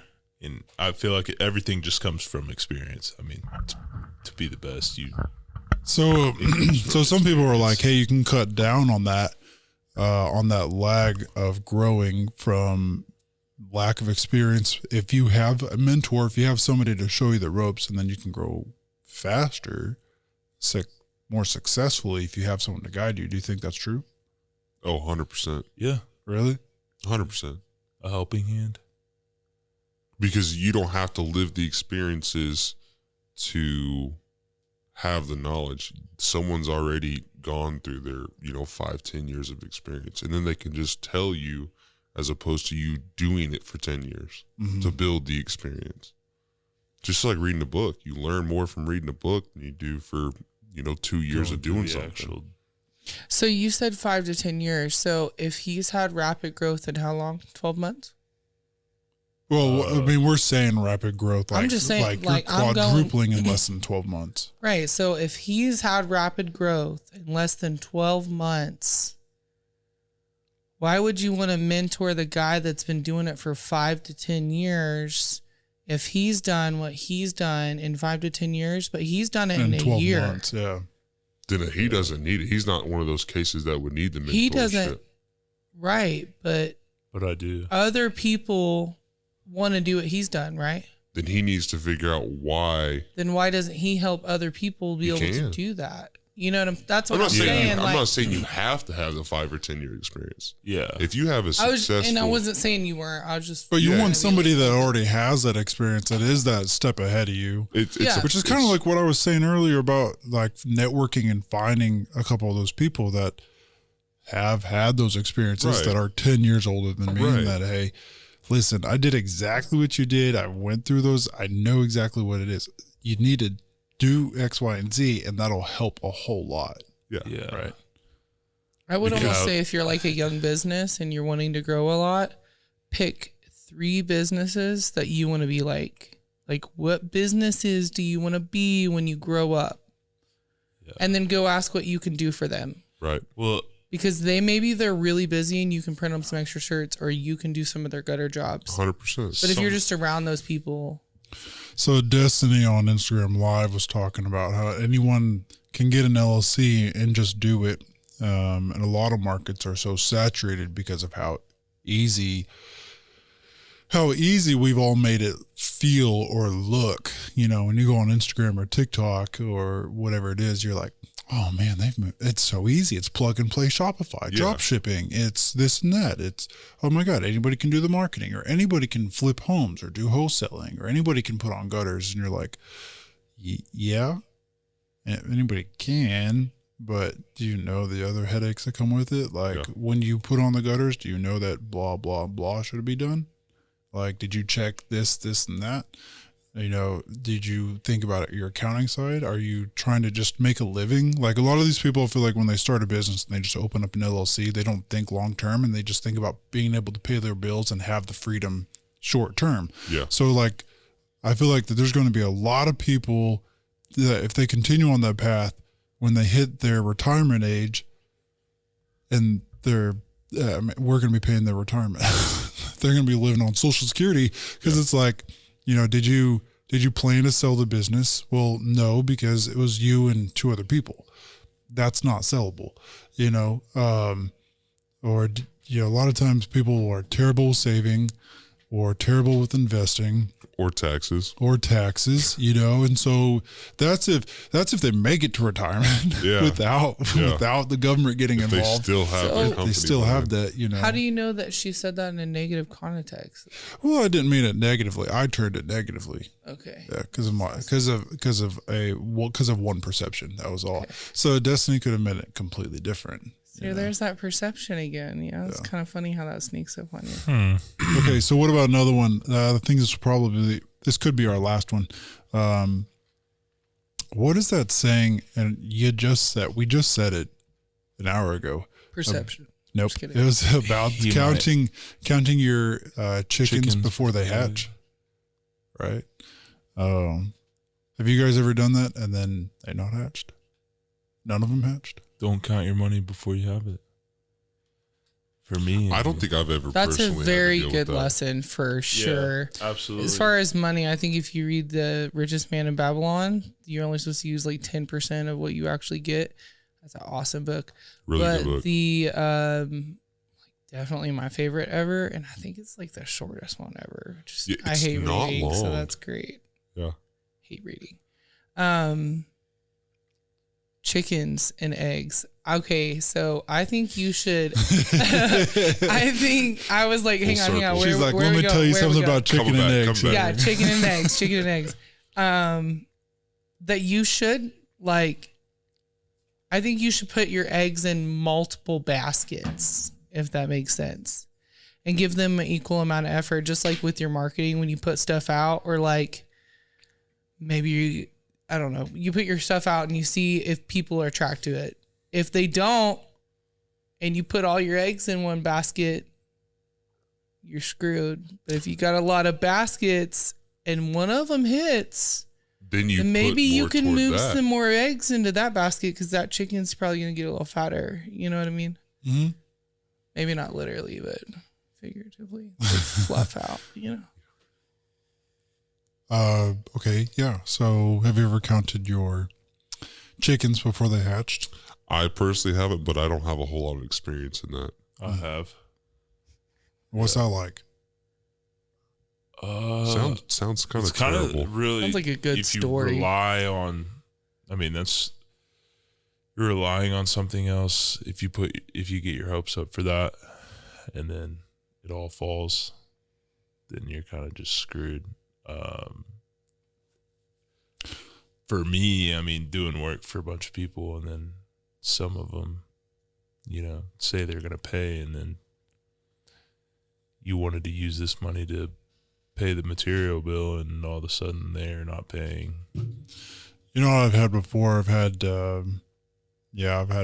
plenty of contractors or employees too that set a high bar and then it's way low. Way low. Man, I've experienced that too. And I've also come to realize that contracts don't mean shit. Contracts are only in place as if somebody decides to take somebody else to court. That's 100%. it. If I don't want to pay it, I'm not going to pay. And what are you going to do about it? You're going to take me to court for $500? Over $500? No. You're going to take me to court over $2,500? I would say in real estate, maybe, and especially in investing, good luck. taking somebody to court? No, not paying somebody. And that contracts don't mean anything, because I guarantee you they do, and they are expensive as shit. They are really expensive. Well, I'm sure when you get into high ticket items or contracts. Yeah, but outside like, of, if he's spending a lot of money on materials and people aren't paying, and you put a lot of materials on a house, I don't know. Yeah, I probably shouldn't say mechanically. anything. Yeah, I mean, like, I guess it's different for each. but I get the different industry, but I just feel like the more you have on the line, like. But then again, it goes back to my thing is like contracts don't mean shit, and then there's your whole new headache. I mean, in my old taking to court, right? But then there's your, I mean, then that contract may or may not mean something. Then you got to go through that whole process, and that whole process could last 3 months or 3 to 4 years or more. It takes a while. Where I used to work, we would do things, give people money and stuff and sign contracts. I mean, we'll take them to court over $200. Really? Yeah. They don't care. They want their money. Whether they get it, they always have, but I mean, they'll take you to court. They don't care. Interesting. I think if everybody just does what they're supposed to do, then we don't have to worry about that. Oh, if it was that easy. Well, ixnay the ones that work out and the ones that don't. I mean, fool me once, shame on me. Fool me twice. You got it backwards, but close. Yeah, close. I was like, I paused because I was like, it. wait a minute, it's close, but no cigar. I knew good where thing you were I going don't with smoke it. those. So I know what you were saying.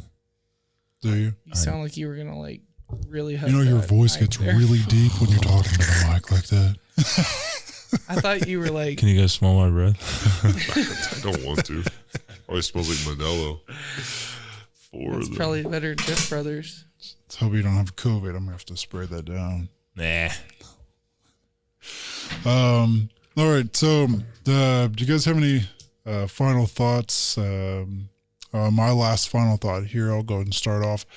Is, try to do your best to validate employees or contractors, subcontractors, things like that. Try to validate their background, history, work that they've done, and if you're not comfortable with the relationship that you set up from the beginning. If you're like, oh man, I can't start a conversation with this person and carry it on or whatever it is, kind of like what you said too earlier. Mm-hmm. I think that would be nice. Nice to have a good tip. Kind of validate people the best you can, and try to find a mentor.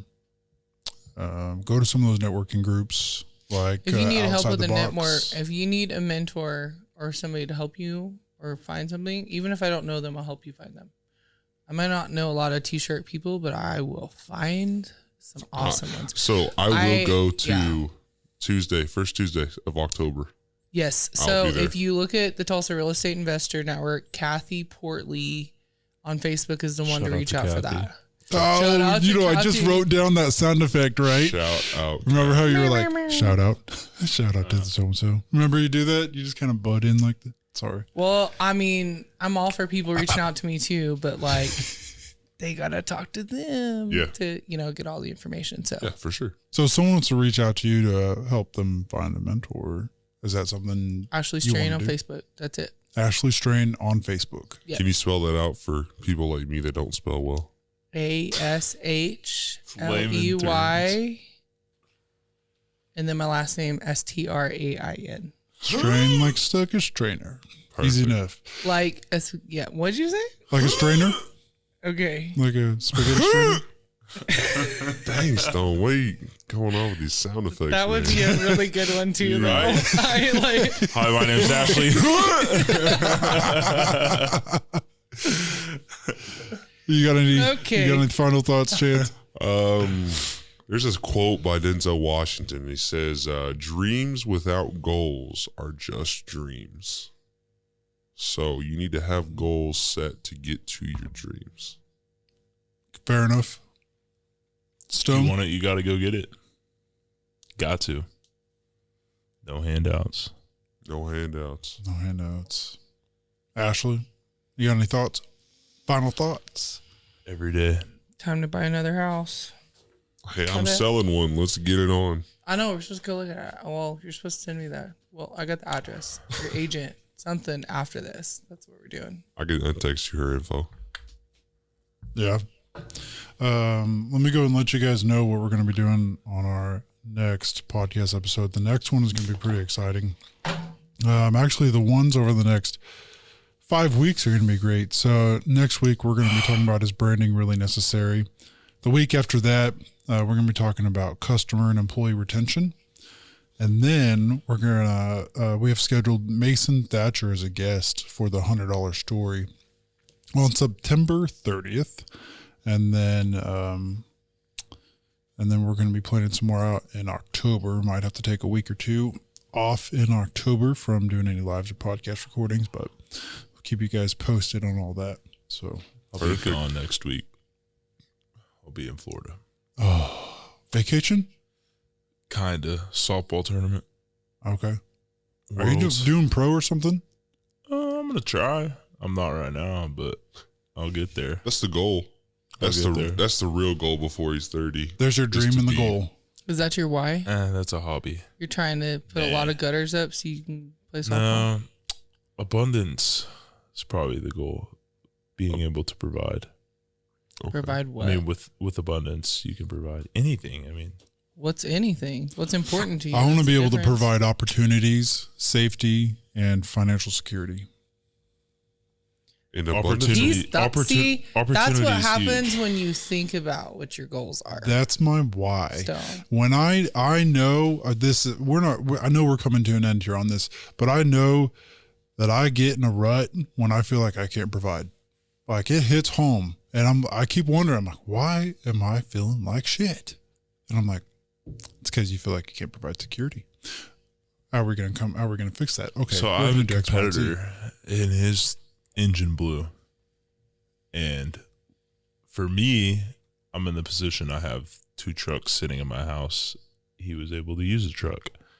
His business is still rolling for these next 2 or 3 weeks while his truck's getting fixed. The opportunity to provide to him, to help him continue on with his business, felt good. It was rewarding to me. So there's an example. That's like the first real thing I've heard you say this whole time. That's so cute. I'm so proud of you. Oh my God. He said, oh my God, my friends are watching. Hey. Good job. It feels good to be able to provide. Yeah. That's awesome. Right? Does it not? No, it does. I 100% agree. Yeah. Provide for my family, provide for my employees, contractors. Like if I make promises and I'm like, hey, I've got this deal that's working out, blah, blah, blah. And I talk to a contractor, or talk to an employee, talk to family, friend, whatever it is. Like, again, going back to the counting the chickens before they hatch, like, unless it's already signed or actually in the works or it's happening, I try not to do too much talking about it unless I give you the disclaimer. I'm like, hey, I'm just talking about this. This is kind of what's in the works here. This is in the works trying here. to get this done. I'm putting it out in the universe between you and me. Yeah. Talking about it. Hopefully that it happens. Yeah. Right. I honestly try not to talk about stuff before until it's done. I'm like, I don't want to bring it up. Because every time I have, it's kind of like, it's me and my buddy. Shot you in the foot? Yeah, me and buddy Cody were talking about this. That too. Anytime we've started talking with like friends about, I'm about to buy this car so I can fix it and flip it. Or, whatever. It's like, oh, well, now that fell through. Like, what happened to the car? I was like, oh, it just fell through. But if you don't talk about it, 9 times if you're out of working 10, on it hard enough, then you shouldn't have time to be talking about it. Ooh. You said don't talk about it, just do it. Just do it. He's roasting you about working hard, and he's off today. Yeah, canceled 3 jobs. We got paid for 3 jobs today. I think that's why. Oh, okay, good. So did you reschedule them? Yeah, Monday. See you guys Monday. That's good. Yeah, it's going to get pushed back to Tuesday morning. It's all right, though. We up early. Party a weekend. That's all good.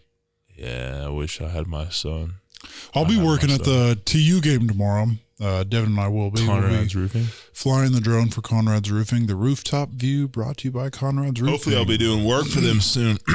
This will be shot as the guys run out onto the field with the drone. And then in 30 minutes or less, we got to put together a video, edit it on a laptop, upload it to the Google Drive, and then it's got to be published within, before halftime. Yeah.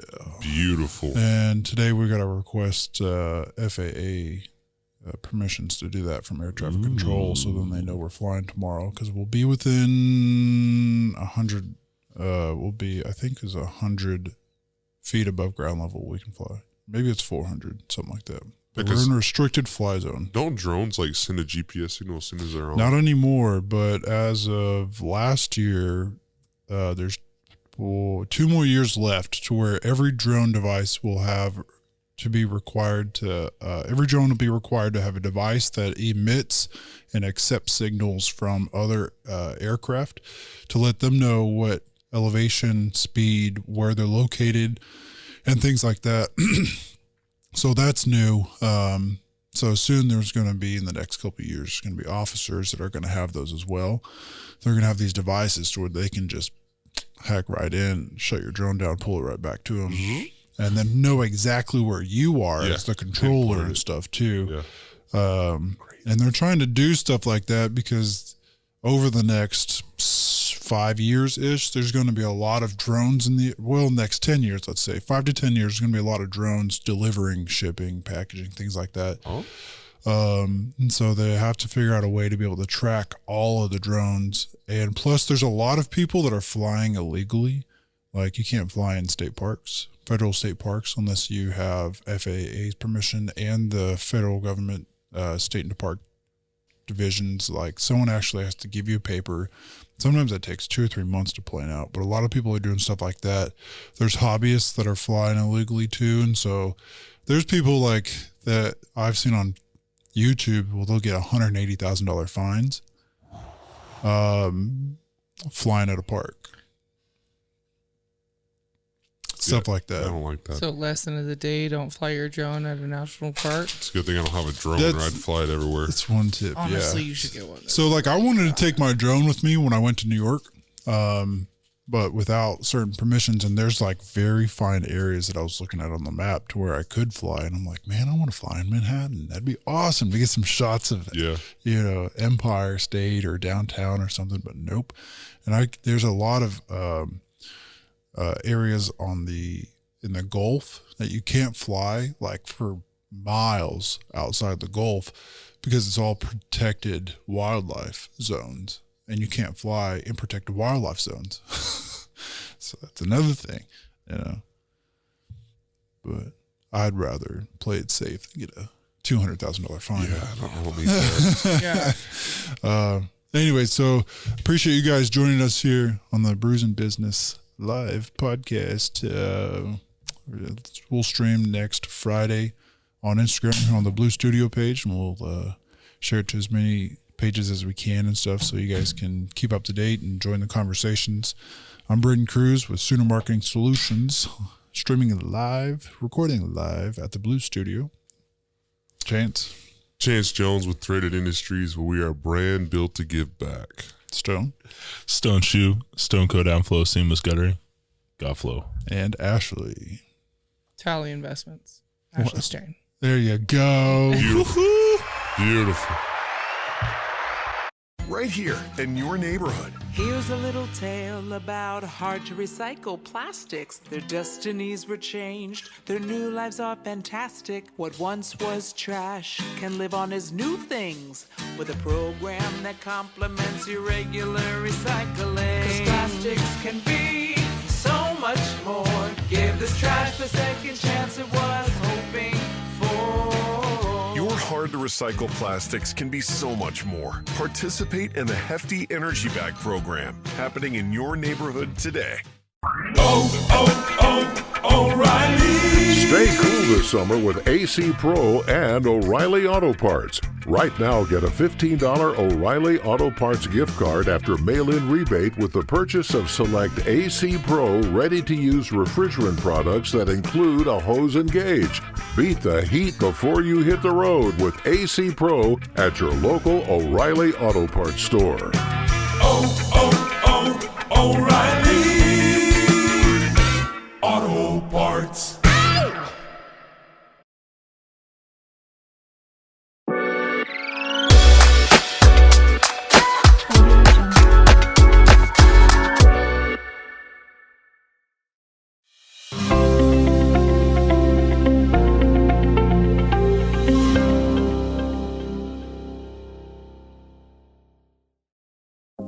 I'm Safi Russell from SDR Consulting, Inc., and we're here today on Business Basics Friday. The goal of this session is to provide some value to small business owners in the space of tax, accounting, and general business, and then have an open Q&A at the end. Hello. Good afternoon. Happy Friday to everyone. Welcome to Business Basics Friday. Go ahead and share where you're joining in from in the comments. If you're here live on Facebook or if you're here in Clubhouse, you can go ahead and comment in the chat, and I'll try to look to the side and capture that. But I want to thank you again for joining us for Business Basics Friday.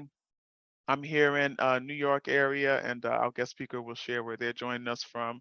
And it is currently 75, so we're still holding on to a little bit of warmth here in New York.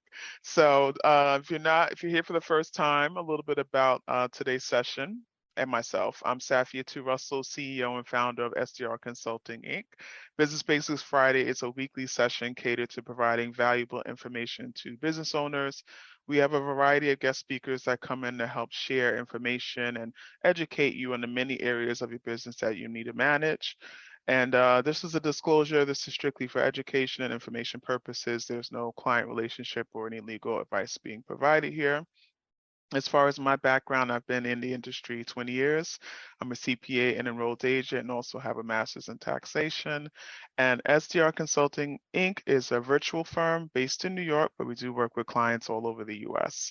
And we mostly work with business owners, especially those in the mental health profession, helping them reduce their concerns regarding tax and accounting so that they can focus on their own clients and own well-being. And so if you do have any questions during the session, feel free to post them in the comments in the chat, and we will go over them at the end. And so at this time, I want to introduce our guest speaker for today.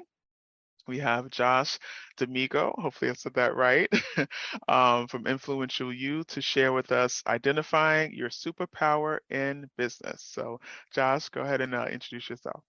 Thanks, Safiatou. It's so good to be here, and it's 105 here in California. Rolling blackouts going crazy. I'm in Ventura, California, where we have a little bit of shade, but I am at the studio that we record from in Ojai, which is next to the city that Oprah lives in. So we are in good company this morning. It's going to be a lot of fun today. And I work in business and philosophy for an education company that teaches people a process that also includes people. And that's what we do at Influential You. And I'm so happy to be here, Safiatou. Thank you for having me.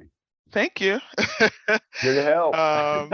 Thank you. Yes, technology, right? So we've got Matthew from Seattle, Washington. Thank you for joining us live here on Clubhouse. And feel free to keep sharing where you're joining in from. So we're going to do something a little different today, which is fun. And Josh is going to go ahead and kind of introduce the interview, or quiz that we're going to go through today, but we're going to learn a little bit about identifying your superpower and the importance of that.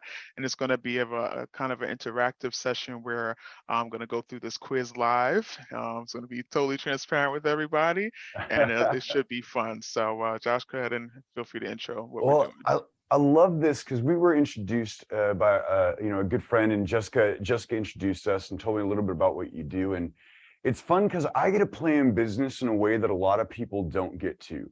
I get to play in the peopling aspect of the business. Most people will put processes, and I guarantee that Sappy 2 is telling all of you guys to have your processes down, work on your processes. You can't manage people, you can manage processes.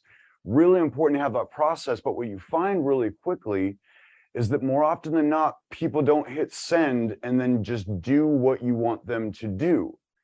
We are the only company that I know of that actually has a peopling aspect to the process. And today, what we're going to do is we're going to have Sappy to take a quiz to find out maybe part of her worldview. How does she view the world? What part of work does she really love doing? And what part of work would be really costly for her? Things that she may not like to do. As an entrepreneur, you have to get help. The bigger the dream, the bigger the team, right? And if we're doing it ourselves, it's really hard. And if entrepreneurs are out there constantly starting businesses, closing businesses, how do we do it where it's more fun, where they enjoy what they're doing, they're loving their life, but they're also doing the things that they like and not necessarily doing the things that they don't? I'll start with this. You can already tell that I'm more enthusiastic than a cup of coffee in the morning. It's 9 o'clock here in California, and when Sappy 2 and I were meeting, she was like, okay, well, slow it down, calm down. I can tell from the get-go that if Sappy 2 was in the middle of some rigor, of doing some taxing and accounting and crunching numbers, I would be the worst person to walk into her office, because I would walk in with sunshine, rainbows, and butterflies and put my mood all over her, making it slower for her, less productive. And yet our culture tells us to be in, right, out, right, up, right, down, right, happy all the time. You need to walk into, good morning, everybody. No. Check what the mood is and make sure it's appropriate, because that might not be appreciated to Sappy 2. So this morning, we're going to see a little bit about her personality, but I'll start with just that. And Sappy 2, any questions on anything that I said there, anything that your listeners might like from your perspective? No, I think that was a great example of the importance of identifying these superpowers in yourself and others, because in working with a team, it's going to help people feel more comfortable, feel more not out of place, feel more aligned with the work, also with the clients that you're dealing with, depending on the line of business that you're in, it's going to help you in that way. So, I've fortunate to be mentored in business and learn a little bit about personalities in the past, and it's made a big difference in dealing with people, because we come across all different personality types. And so I'm gonna have fun with this, but when I see different variations of these quizzes and such, I'm always intrigued by it, and it's amazing how whoever has studied this, right, how on track they are, and how we can identify with what we are, no right or wrong answer, right, and use that in our business. So I'm gonna go ahead and share the screen. And that's so good. Now, here's where it's going to get really fun, Sappy 2. So what you said is perfect, right? We've studied over 200 of these. 4-quadrant personalities come to us from the Greek. It's literally something that your teacher probably talked about when you were like in high school, junior high, that we probably all slept through. But what's funny about it is Hippocrates was basically saying that there are 4 types of people. There's a type of person that loves theory. They love to create narrative. They love the ideas, but they never really get things kind of done. They never really, they stay in this land of like intention. That's me. I'm what we call a performer or a constructivist. That's my worldview. Everything is a story. I'm building narratives. Well, there's the opposite is true. There's going to be those skeptics, those people that build a narrative, but they do it from facts. They're fact-based. We're going to call them judges. And more often than not, a judge is a deconstructivist or a skeptic. Those are those people that are great at finance a lot of times. They love their numbers. And what you find is that my skill set, you probably want me to be drinking at a party mixing with somebody, or I'm not working. That's how you know I'm working. I'm out at a mixer saying hi. Well, a lot of times those judges, if they go into work like that, that would be exhausting for them. That would be a very long day. I can do 5 hours of talking and still come back the next day with more. No, I need a rest.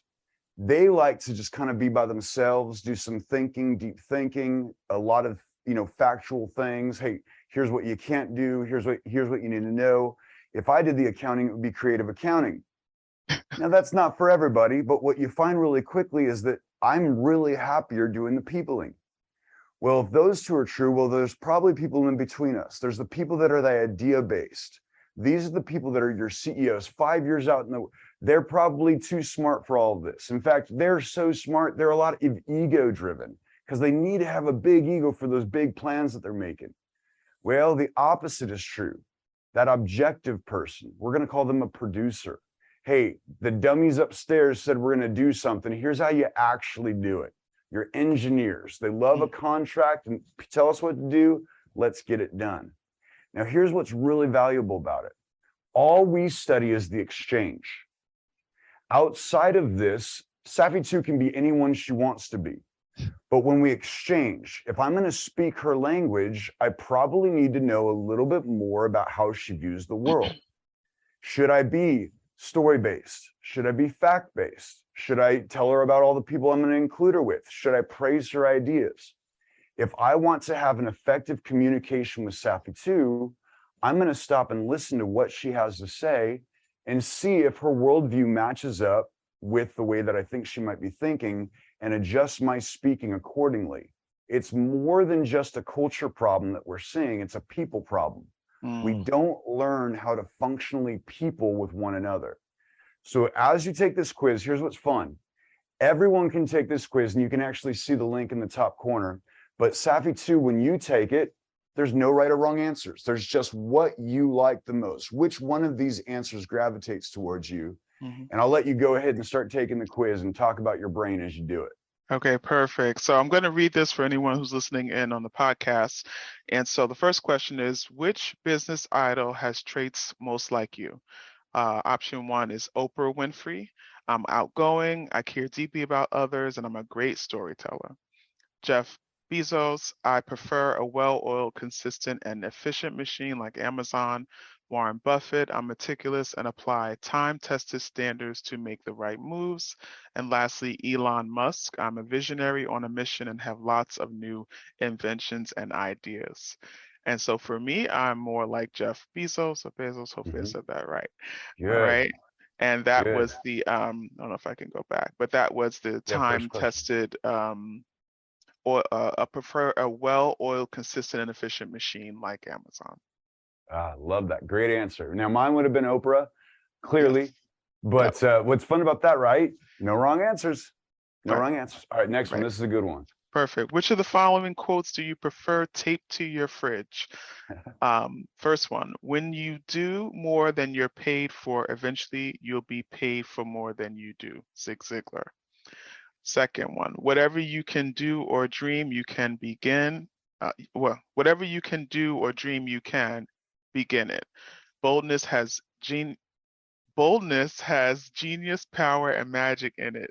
Johann Wolfgang, I'm not going to say the rest of the name because I'm going to butcher it. Third one, they may forget what you said, but they will never forget how you made them feel. Carl Buchner.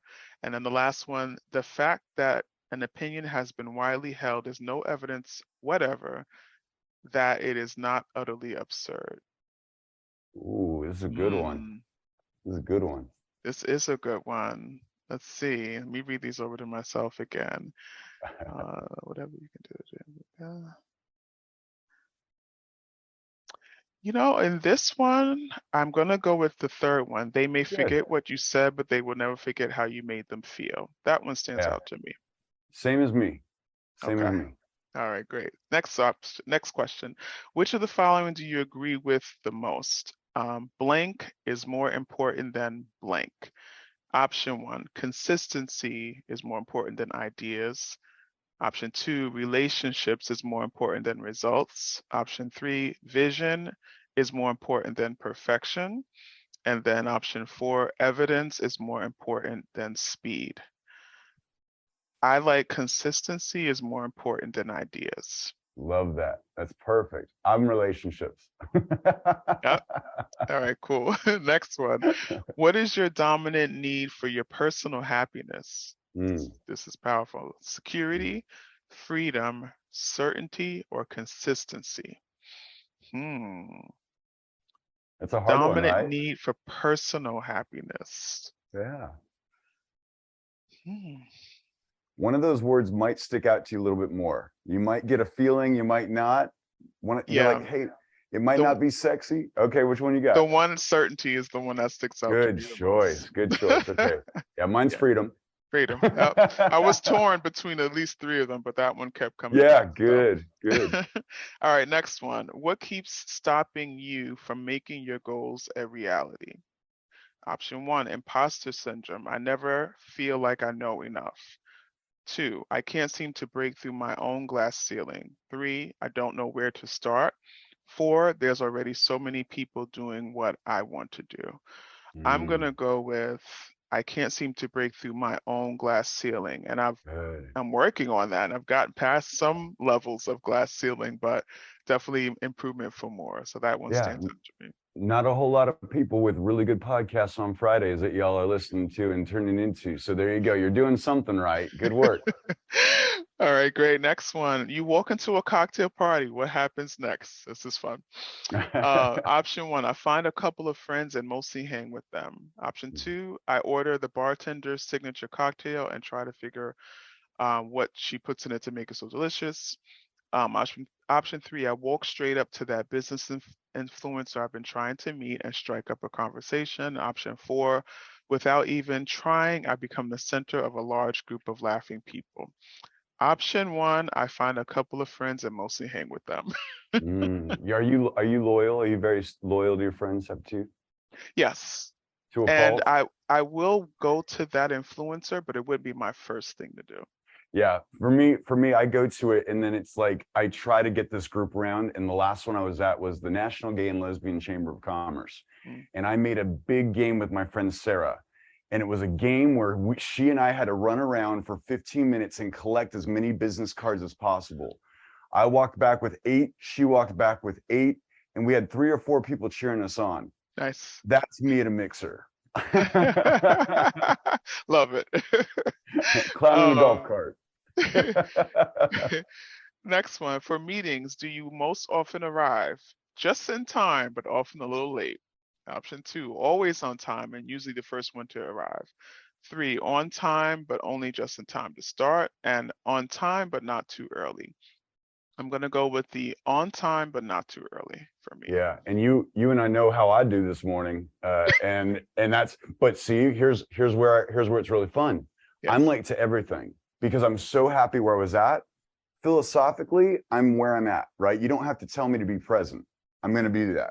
Right. And I think psychologically, or maybe even like in my bones that, hey, if I show up, well, that's okay if I'm late because I'm giving you all of me when I'm here. That's not okay. That's not okay in business. I need to actually fix that if my biology is wired that way. It doesn't give me an excuse to show up late to everything. So what's the first thing I do? The second I figured out I might be a little bit late, shot you an email quick. Hey, the navigator says I'm going to be, because that communication is really helpful. And if you're where I think you are, oh boy, Josh showing up could be a painstaking experience for 4 minutes. So good work. Now, what's funny is in getting that email, then the pressure was off. Like, okay, we're good on the time zone, no issues. Because the worst thing is, you're here live and you're like, okay, we're stuck. And I didn't have to teach you anything to make you feel better.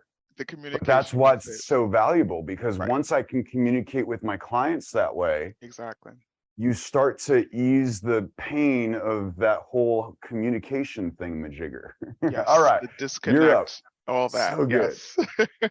I seem to learn best by option 1, listening and reading, 2, thinking and reading. Sorry, yeah, 2, 3, talking and writing, and 4, doing and listening. And let me read that to myself for a minute. So listening and reading, thinking and reading, talking and writing. Doing and listening is how Good. I learn best. Yeah, I'm a talker. I think when I'm speaking. Awesome. Awesome. All right, next one. We've got about four more to go. So when you're most productive, what's your go-to mood? Number 1, determined and rigorous. 2, social and gregarious. 3, imaginative and optimistic. 4, skeptical and confrontational. When I'm most productive, I'm determined and rigorous. Yeah, you are. Oh my God. I think I said the first time we met, I said, ooh, I love how organized this is. Oh, and hanging out with you, Safi, too, is so good for me because I'm so unorganized. It's so much fun when I get to talk to you because I'm like, oh, good, I'm taken care of. Oh, all I get to do, I just get to be here but you have the structure and I just play your game. Keep going. This is so fun for me. Yes, gotta love it. Gotta love it. Next up, I often think about number 1, the present moment and the people in it. 2, the long-term future and how life could be. 3, the events and facts of the past. And 4, the next few months and what I need to do. I am in the next few months and what I need to do phase. All right. Second to last option here. What behavior most drives you crazy? Uh-oh. Uh-oh. People that are flaky and lack loyalty. Those who are disrespectful of others. That's number 2. Number 3, idiots who can't see what is so obvious. And number 4, those who can't seem to follow the rules. Who, if I had to pick one, it would be those who are disrespectful of others. Me, I'm the same. Boy, if you disrespect my waiter, I don't even know that waiter, but we are gonna have hands because you treat that waiter nice. They have a hard enough job. So Absolutely. good. Absolutely. All right. And last one here. What role do you tend to prefer? Number 1, leading others towards new possibilities. 2, building networks and powerful narratives. 3, assessing the facts and offering critical thinking. 4, building alliances and getting things done. Okay, the one that stands out to me the most is assessing the facts and offering critical thinking. Oh, very All good. right. I like that. All right. And of course, we're going to go and capture it because we're a business and we want to, of course, we're going to try to get all your stuff and you're going to get a few emails with your superpower, but there you go. Producer. Now, here's what's great about the quiz and here's what's cool about this. Now, these are possibilities. One of the things that you may hate about philosophy, if you're a producer, Safi too, this is actually more funny, is that there is no black and white. And a producer's world is very black and white. You're either on my team or you're not. And I'm going to decide real quick. Many times what you find is that there's an asset and a liability there. But what I don't like about quizzes, and what you'll laugh is I just made you take a quiz that's for my company, and then I'm going to say this. Quizzes are garbage. We're terrible at self-evaluation. More often than not, human beings either think they're way better than they are, that's probably me, or way worse than they are, probably me on a different day. But what you find is that when you're subconscious, when you have those duality gaps, and you have someone with you that actually calls out things. Hey, Safi, did you know that you do this? Hey, you might not know that you came into this meeting with rigor, and I came into it all joyous and hey, how are you? Hey, how's it going? And if I'm not careful, I become more costly. When I call you, you're immediately going to decide on your phone when you see my name, is this going to be costly or valuable? And our aim is to get people to answer the phone because they know the value that's going to be on the other end. So what you'll see now is you'll be able to scroll down and we can just assume this starts the journey to see if this really is how you think. And if so, here are some of your assets and here are your liabilities. Here are your superpowers. Here are your kryptonite. So why don't you go ahead and read the superpower and tell me what you think about the superpower. All right, so my superpower is producers tend to be short-term and objective in their thinking and are highly work-oriented doers. Oh, Do you like to get to work? Do you like to have a checklist? Yes. Do you like to, you know why I like hanging out with you? I will go to the beach in a suit and tie because, oh, we're going to the beach. You go, Josh, you need to get, and I got the picnic basket, and here's the sunscreen, and here's the, and you, and I'm like, oh, thank you. All right, now here's the kryptonite. Let's see if the kryptonite, all right. So funny because literally the bag is packed like if not the night before, the morning of for sure. All right, let's see if the kryptonite fits. Kryptonite. So producers tend to halt transactions with premature or unnecessary doing and may avoid, dismiss completion and flexibility. So you're really good at being flexible with your thinking. You played off of me really well. There may be a tendency sometimes to do the same thing. Hey, no, we have a process. We do the process. And outside the process, sometimes it can be hard to flex on that if you have to. Now, not always, but what you want to think is more often than not, there's a person over there, not just a project to do. And sometimes that can be an issue. So that's just an example. You can go down a little bit more and see how personal you want to get, but you'll see what we show here is, hey, here's where you fit on our transactions. In exchanges, the perfect place for that producer is really in the work in action. Really in the places where, hey, let's get something done. I love making results. I love to complete things. You're probably the most reliable person in your friend group. They probably look to you to constantly be the reliable one. And when you're off, they're all sorts of scattered. And it's fascinating when you see that you're kind of that rock that really makes sure that the things that get done in the group get done. What a value in that. And knowing that that's, but here's the danger. You might give too much value. When we ask our producer many times, hey, Liz, I need a pencil. Well, Liz can run down to the store and see a pencil and she goes, oh yeah, but well, if he needs a pencil, he also might need an eraser. So she grabs an eraser, puts it in. Oh, well, if he needs a pencil and eraser, he might need a sharpener. Grabs a sharpener. You know what? He doesn't even have a place on his desk for new sharpeners. So she shows up back to the office with a brand new desk for me, a whole bunch of pencils, colored pencils, in fact. She brings erasers. And I'm like, Liz, I just needed one pencil. Yeah. So delivering too much value sometimes and realizing, no, I'm doing too much. You need to do your responsibilities. Hey, if you're not going to meet me here, I'm not going to do the extra work to pick you up. Group projects probably were annoying to you when you got into it. Oh, look at that. I just got to breathe. All right. So if you scroll down a little bit more, you may be able to see some of the, I think there's more. You can see all the superpowers, the kryptonites, even the philosophic worldview. Now for you, I don't know if this is true, but I kind of relate to you in that producer way. Knowing where you are allows me to change what I need to change. You still want me to be funny. You're a human being. It's great. We want to have fun. But when it's time to get to work, you need to shut up and get to work. I don't know how much time you have left, but if you want to go over a couple superpowers or kryptonites and see if those ring true for you, that's totally fine with me. Yeah, and if anyone has questions or comments, go ahead and drop them in the chat. I wanted to comment on definitely group projects were brutal. Yes. And but when it comes to the flexibility, right? And working with your clients, right? So whatever your industry is, if you're in, mental health, if you're in accounting, whatever it may be, in my opinion, it's important to have a process, right? Streamline your process so you're not all over the place, which can affect the end product, can affect communication. But then there will be some clients that you come across and where it's possible, HIPAA compliance can kind of limit some things, but where it's possible, you may have to communicate with them a little differently than others because your process may be too challenging for them at that moment. And that is something I had to do and continue to do to work on being more flexible. Because when you pull people like producers out of their process, it can cause, confusion, anxiety, stress, etc.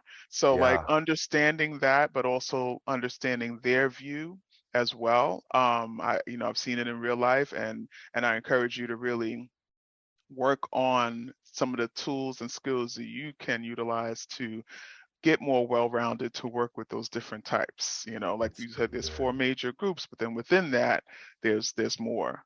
You know, so I wanted to comment on that, and then I did have a question here, like about this transaction behavior, because just for those who are listening in, can we walk through like what this process actually means, the stages of where I guess an idea starts and how it's accomplished? Yeah, will you control F and see if there is a transaction cycle somewhere on that page? You might just put control F on the page and then hits the word cycle and see if that shows up anywhere. No. Okay, so that is laid on top of another diagram. Okay. Now the other diagram, you're gonna have to invite me on for another one, but that's how human beings exchange. Got it. Up at the top is something what we call invent. You invent an idea. Then next to that is gonna be invite. And that's gonna be kind of in between the performer and the producer.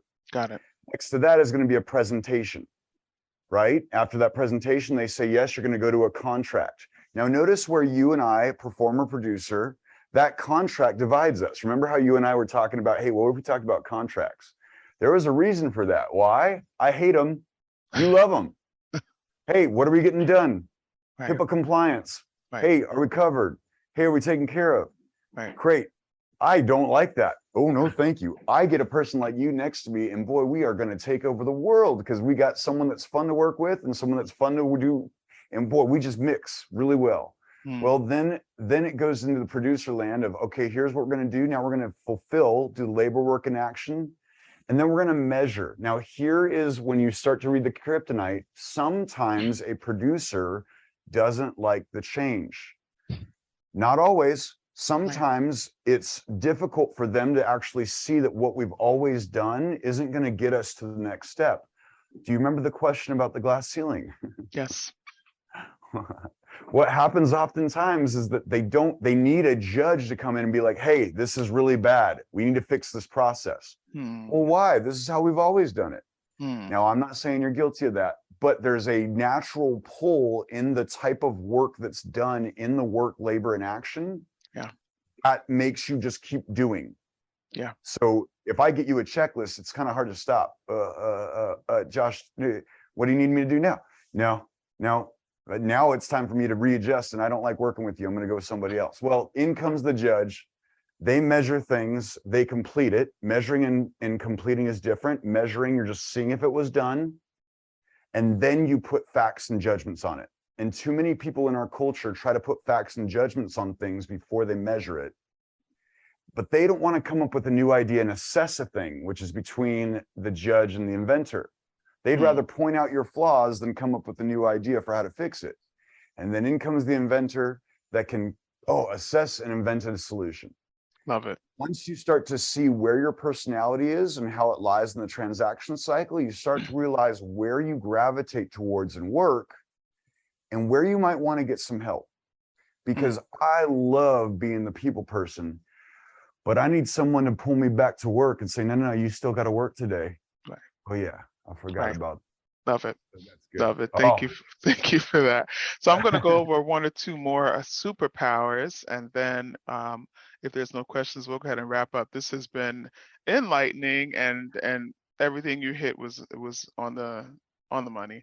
Okay, so this is a superpower for the producer type. Determined. Austere and rigorous. Thank you. Yep. Austere and thank you, rigorous. They are often in the mood to get things done, period. Let's go. Yep. Let's go. Hey, Josh. Hey, Josh, that's 53. Josh, what are you doing? Do you want a sound check? Yeah, it's good. Isn't it fun? But we have to stop and smell the roses sometime, right? And that's something that I have to consciously do, because otherwise I'll just go. And so definitely I can see that. Now, kryptonite. Which one do I pick? Oh, interesting. Okay, I'm going to go with can seem negative, right? So and it says, just because you want to move everything from an idea to a to-do list doesn't mean others are ready for that. Requests for action can come across like a negative mood. So I could see where, wanting to get to the task so much and kind of ignoring the people involved, right, Yeah. can make people feel like, they're not welcomed, they're not needed, they're machines, all of that. Well, and it's a rigor, right? It's hey, I'm in the mood to get a thing done. And it's funny because with producers, you don't have to ask if they're busy. They are. Yes, you are interrupting. Don't worry, they're doing something. If it's for family, if it's for what you find a lot of times with producers, for them to smell the roses, they actually need to put it in their calendar. They actually need to set apart a time to smell the roses. Or they hang out with their performer friend that can't stop smelling roses and somehow but that's the beauty of human nature. You need me, I need you. Right. And if I learn how to exchange with you more properly, better, speak your language, not be offended when you want to, hey Josh, that's enough. I need to get to work. Yeah. Oh, that's right. I'm so sorry. Yeah. And what I start to find out is I'm the problem, not you. And yet everyone's like, oh, sugar and spice and everything nice. That's what little girls are made out of. And boys are sticks and stones and or whatever, puppy dog tails, sticks and snails and puppy dog tails. Well, in culture, I'm allowed to just go be a happy-go-lucky guy. And a lot of times females get pushed into a role in which they have to be the caretaker when they naturally may be somewhere else. So there's so many dynamics going on. All I'm looking at is how do you exchange? And if you're in a mood of rigor, I should match that mood of rigor and allow you to be in that mood and probably get out of your way because I'm going to slow down your production and that's going to hurt business. Interesting. Very interesting. Even with the gender roles, that's a whole nother day. You're just starting there. We're not even talking about anything else, but boy, Right. we could go into a lot of Yes. different things there. Yes, absolutely, absolutely. All right, I'm going to cover one more, and this one is positive-ish mood. So the glass is half full for some possibilities, but not necessarily all. That is interesting. That's very interesting because I feel for me overall, I am positive and always thinking about, okay, what comes next? Okay, this situation may have happened, but okay, I dealt with it. Now what's next? And there are other personalities that constantly revert back to that situation or constantly are dealing, carrying that along and can't turn it off. And so you'll come across this in your business, you'll come across this in relationships with your children, spouses, etc. This mood and how emotions are dealt with, I could see definitely the difference in personalities and how that's handled. Then on the kryptonite side, let's see. Producers are often loyal to a fault. If others aren't pulling their own weight, they're traitors. And sometimes being too loyal costs the producer whole life satisfaction. Maybe you can expand on that a little bit, Josh. Yeah. So when we're talking about this, why do we even work? Well, we work because we're actually trying to successfully satisfy different conditions of life. If you think of Maslow's hierarchy of needs, what does a human being need in order to survive? Well, we're going to tell you that your health is number one. Your activity is number two. What you do with your mind and body is your activity. Your money, we talk about money as a tool that just measures the value of your work. And then your career. And this one I think you'll like and your listeners will probably like. It's the identity of self you build in the mind of others. What you start to find out is that if you're too loyal or you're loyal to a fault, you start to help other people get satisfied in their world. And then you neglect your own satisfaction. Now, I'm not looking for a happy life. I can't measure happiness in a bucket, but I can say, this is what I want for my life. Here's how I get it. And so what we teach a lot of times is basically saying, hey, are you giving too much? You and I probably give too much in different ways. I probably give too much of my time talking, enjoying, networking, happy-go-lucky. I need to get things done. You may have a point where you do too much for others, those love languages, right? So what you tend to find out is that if I'm not careful and thinking about my own aims and why I'm even doing this whole job and this work thing, I can go 20, 30 years and be completely dissatisfied and completely not know it. It's what a lot of boomers are facing right now. They didn't save up enough money. So what we help people do is think accurately about why they're working, what they're doing, and then move in ways that their biology and kind of the results that they're looking for that allow them to live a satisfied life. And if we're too busy doing things for others, we forget to take care of ourselves. So that's a little bit more of that. Tell me what you think about that one. Where does your brain go when I say all that? I think that was a perfect wrap up for the whole purpose of all of this, right? Oh, good. And I think that once we identify exactly what you said, it'll help us in our career if you're working, it'll help you in business, it'll help you in relationships. That put a pretty nice bow on top of everything. And so Josh, I want to just actually let people know quiz.influentialyoubiz.biz is the link to this quiz. I will post it in the Facebook Live at the end, so you can access the link quickly, and I'll go ahead and throw it in Clubhouse somehow so people can take this quiz and definitely learn more about themselves so that they can learn more about others as well as their business. And I really appreciate you being here today. I'm not seeing any questions come in. So what we'll do is go ahead and wrap up. I'm going to just share my contact information for anyone who came in late. And then Josh, I want you to share yours as well and how people can reach you. So again, we were here for Business Basics Friday. Thank you for joining us if you're here live or if you're on the replay or if you're listening on the podcast or watching on YouTube. And today was talking about identifying your superpower in business. And then we kind of went through the importance of doing that. It was enlightening for me and being transparent with you guys as far as me being a producer and the personality traits that I have and the pros and cons of each of them. And so as far as my background, SDR Consulting Inc. is a virtual tax and accounting and consulting firm based here in New York. We work with clients all over, and we mostly work with business owners, especially those in the mental health profession, helping them with their tax and accounting concerns so that they can focus on themselves and their clients. And you can find us online at SDR Consulting on social media and at sdrconsultinginc.com. Also, you can schedule a free introductory call at 516-255-6603. And here's Josh to take it away. Oh, that's so good. And I'll give you another second so you can put those links in and everything and do all the work that you need to do. And you want a producer to working on your stuff. I mean, like you want a producer because they're going to be so meticulous in following those rules. So what you find out is she's doing the perfect role for what she wants. That's so with her skill set. Please hire her. Safi too, hire. Okay, so SDR Consulting. Josh D'Amigo, I'm out of California. I am in charge of business development for North America, Europe, and Africa for Influential You.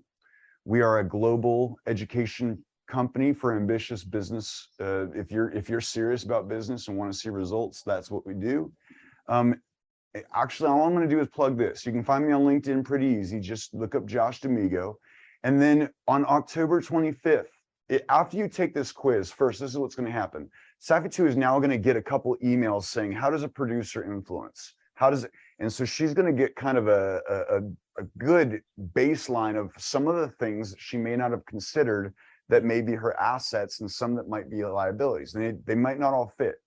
Because in a 30-year career, you're going to change. You're going to have different things that you've learned along the way. I'm really good with my calendar. You'd be shocked.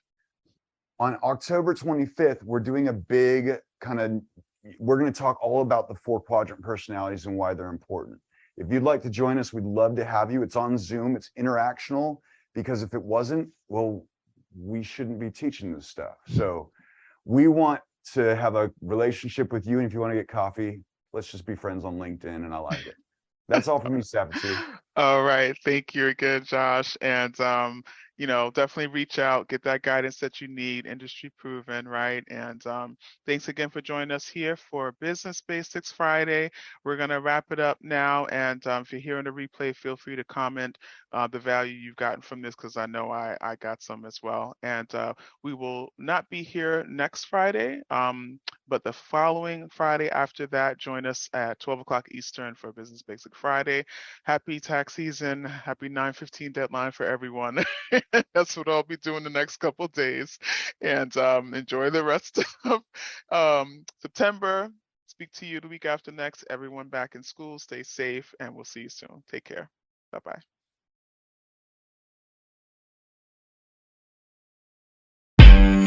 Audio Jungle.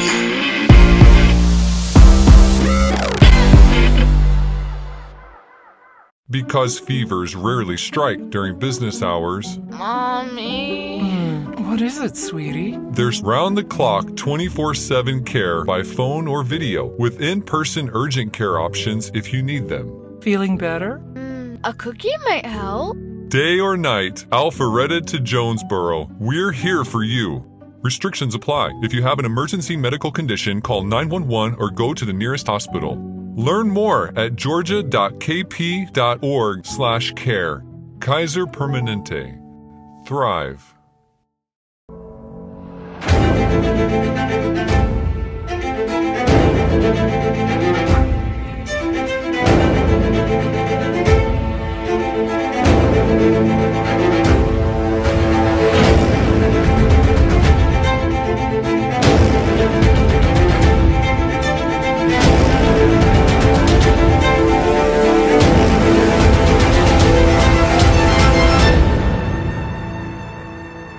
Welcome again to the Elite Champions Podcast. I'm Nate. What's up?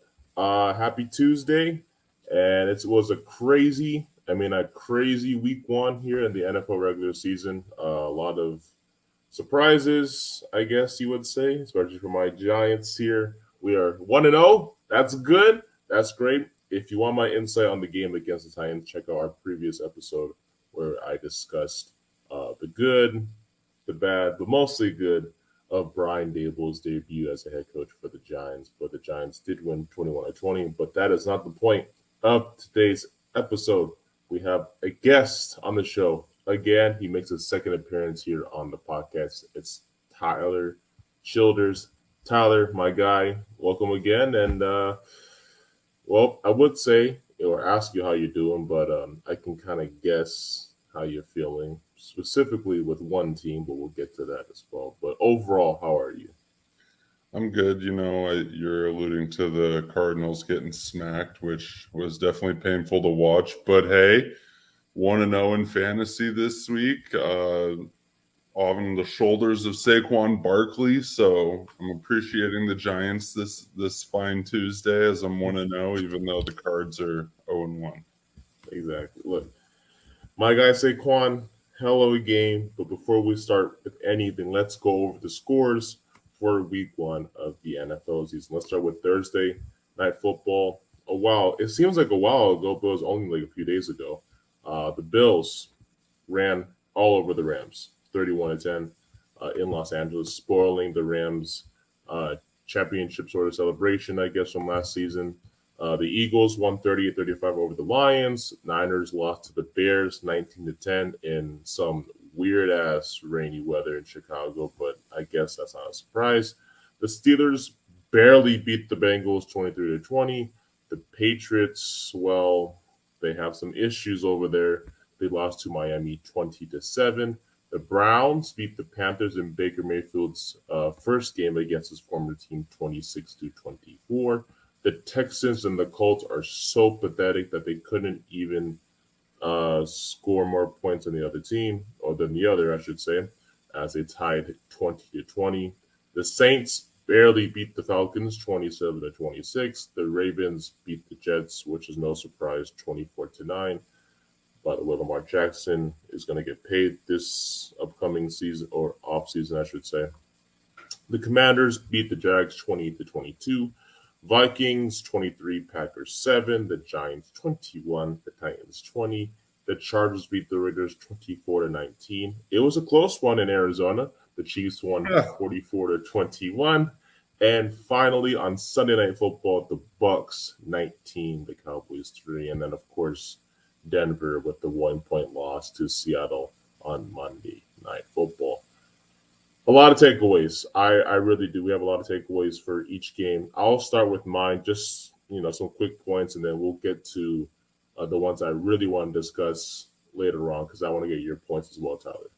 Look, my first point, Michael Thomas, that guy's back. 2 touchdowns against the Falcons in the 27-26 win.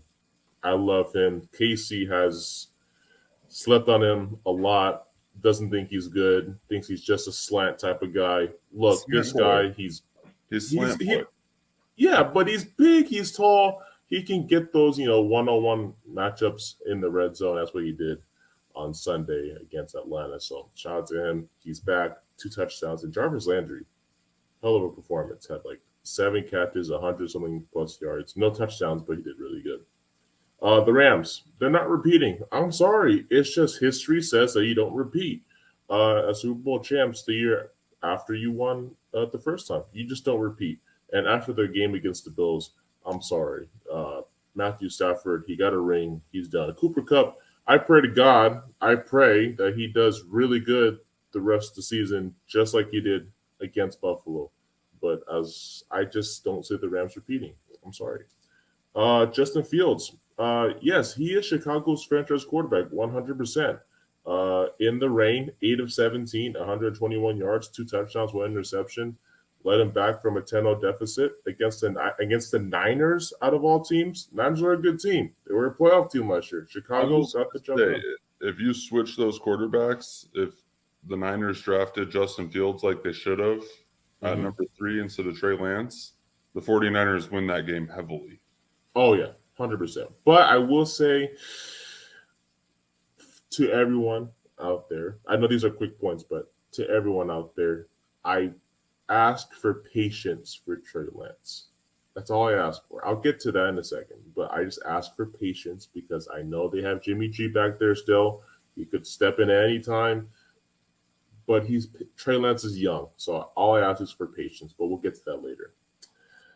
Never, ever expect Joe Burrow to throw 4 interceptions ever again. That was just a fluke game. First game back against the Steelers. Steelers are a good defensive team. Mike Tomlin's a great coach.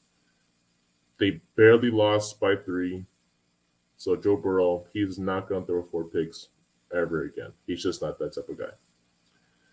I hate the Patriots offense. I really do. They never have a lead back. They never have a number 1 wide receiver. Devontae Parker, who was supposed to be the number 1 guy, wasn't that guy. So I hate the offense. The Jets are the Jets. No need to say anymore. Ravens just handled them mightily. Joe Flacco, he's done for. I'm sorry. James Robinson, Jacksonville made a mistake drafting Travis Etienne. Just because he was teammates with Trevor Lawrence doesn't mean anything. It really doesn't. Like, seriously, just because they were both teammates and, they'll have that bond. It'll be like Joe Burrow and Jamar Chase. This is a completely different story. Etienne missed last year. James Robinson was already a running back number 1 for you. Why draft another one? We're going to use Etienne at wide receiver.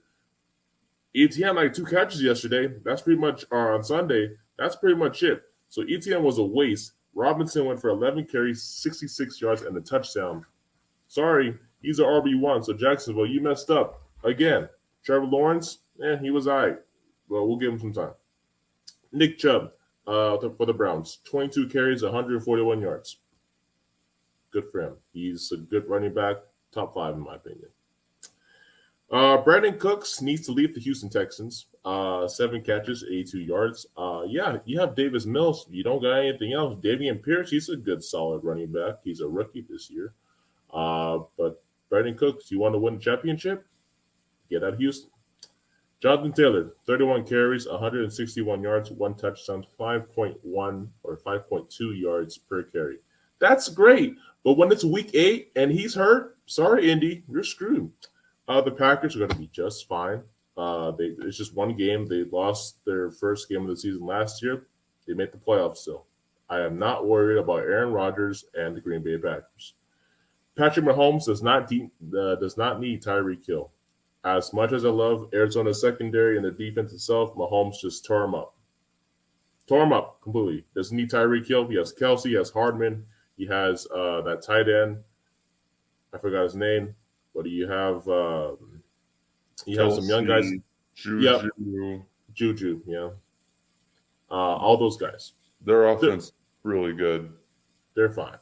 I think they're fine. And plus, if Butker's out for a few weeks, if he is, I'm not sure what updates are on Harrison Butker, the kicker for the Chiefs. But Justin Reed, the safety, he's a good kicker. So good for Kansas City. He was kicking him out of the back of the end zone. Oh, for real? See what I'm saying? Like the Chiefs are the Chiefs, man. Like, His first kickoff, he kicked it through the uprights. He's off good. The tee on the 30-yard line. He kicked it through the far uprights. He's solid, dude. I like him. That guy's an athlete. Versatile too. Dallas is Dallas. Sorry. Cowboys are gonna run the East. Dallas needs to go get Jimmy Garoppolo like today. Yeah, and then because I don't want that to happen because the Cowboys fans will be like, "Oh my God, we have Jimmy G. He made the Super Bowl. We're gonna make the Super." No, I hate it. No, it won't put them in the Super Bowl, but they need to do something. They can't play. They have Cooper Rush. They can live with him for a little bit. Come on. I think Jimmy in there would really stabilize that franchise right now when they're going through some stuff and Dak just got paid and it's not worth it. I say you go get Jimmy. He's used to having the noise around him. Just let him play a few games, get the team on a winning track, and see what happens if Dak gets healthy. That's all I'm saying. All right. Dallas is Dallas, man. It happens every year. They somehow stumble, and look, it happened early this year. So Dak's out, and that means the NFC East is definitely up for grabs. Denver, what are you doing? You paid $200 million for Russell Wilson. You tried out Brandon McManus, who was on my fantasy team, by the way. Missed that field goal at the end. Seahawks won, and they made Geno Smith look like Patrick Mahomes the second or the fourth. Tyler, they had 50 seconds with 3 timeouts. Exactly. Like, chill. Like, it was 4th and 5. I get it. But it's Russell Wilson. It's 5 yards. They act like he didn't do it for 5 yards all game. It's 5 yards. You got to let Russell do it. That's the whole reason. I just find it so ironic. The entire reason he left Seattle is because they didn't trust him. They would rather kick the ball or hand it off or whatever. He wasn't happy with the decisions, the way the plays were being called. Goes to Denver, gets his money. What do? They say, hey, just run the clock down, call a timeout, and we'll kick this 64-yarder. Like, first of all, they're not in Denver. Like, I get that he had the distance, actually, but he had 2 kicks and missed it both times. So after the first one, maybe coach should have been like, hey, I don't know. I don't know. But terrible coaching, I think. And I just find it super ironic. And then you love the Seahawks at the end. Everybody, let's ride. Seattle, let's ride. Yeah, not anymore. Well, look, man, those are my quick takeaways. I'll break down the ones I want to dive into in a bit. But what are your takeaways from week 1 of the NFL season?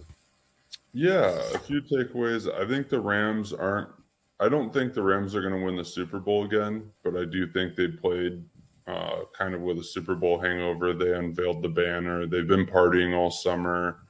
So, they might start slow, and especially coming out against the Bills. If they were playing a light team, let's say the Jaguars or somebody like that, there would be no excuse. But they were playing a really good Bills team that was pissed off because they felt like they should have been there last year.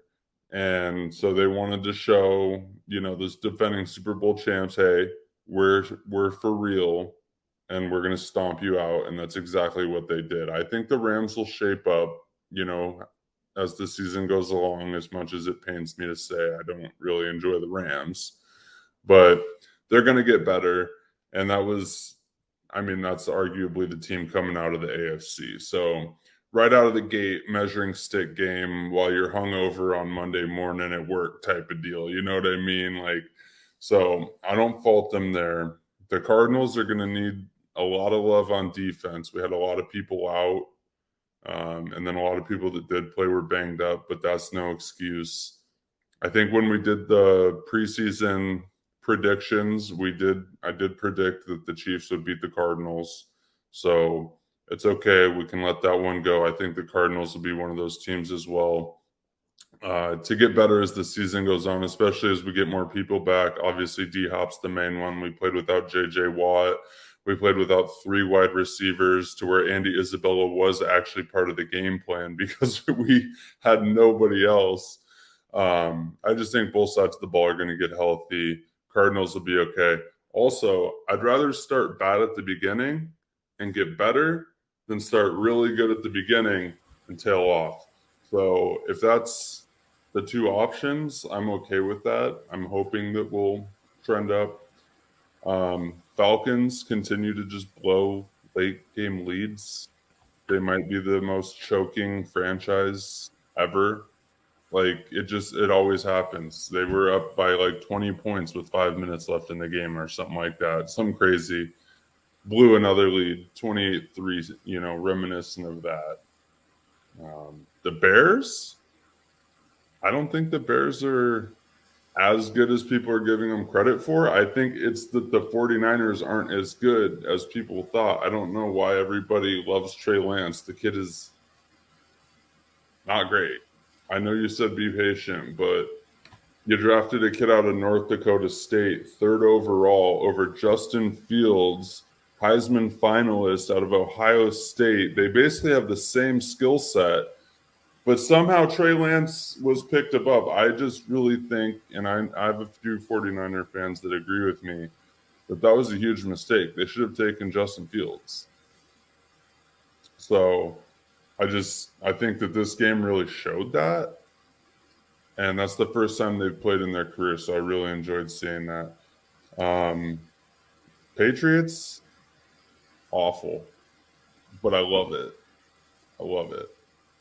I don't know with this Jaguars-Commanders game, if it means that the Commanders are good or if it means the Jaguars aren't as bad as we thought. We're somewhere in the middle. I have no clue what this means because both of these teams are, they're bad teams that are trying to move forward. So it's hard to gauge that off of one game. I was actually surprised Christian Kirk.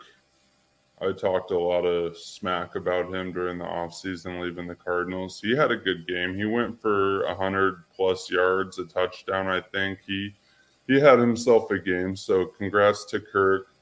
I'm interested to see where the Commanders and the Jaguars go from here. The Commanders have a loaded wide receiver class right now.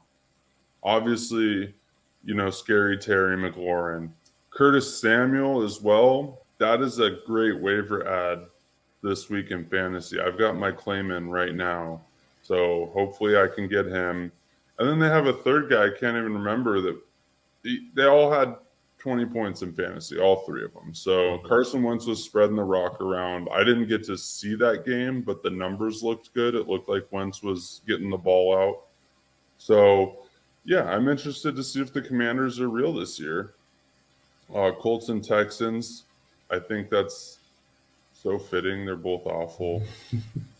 Giants, I was shocked the Giants won, though, because obviously the Titans' offense is not what it used to be. They still have Derrick Henry, though. They still have Ryan Tannehill. They got rid of all their wide receivers, basically. But they're still a good football team. I thought they still had a pretty good defense, and the Giants really, ground out that win.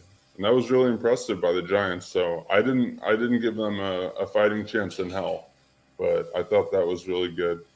And then, yeah, like you said, the Cowboys, are they pronounced dead after week 1? They got to do something. And then terrible coaching by Denver.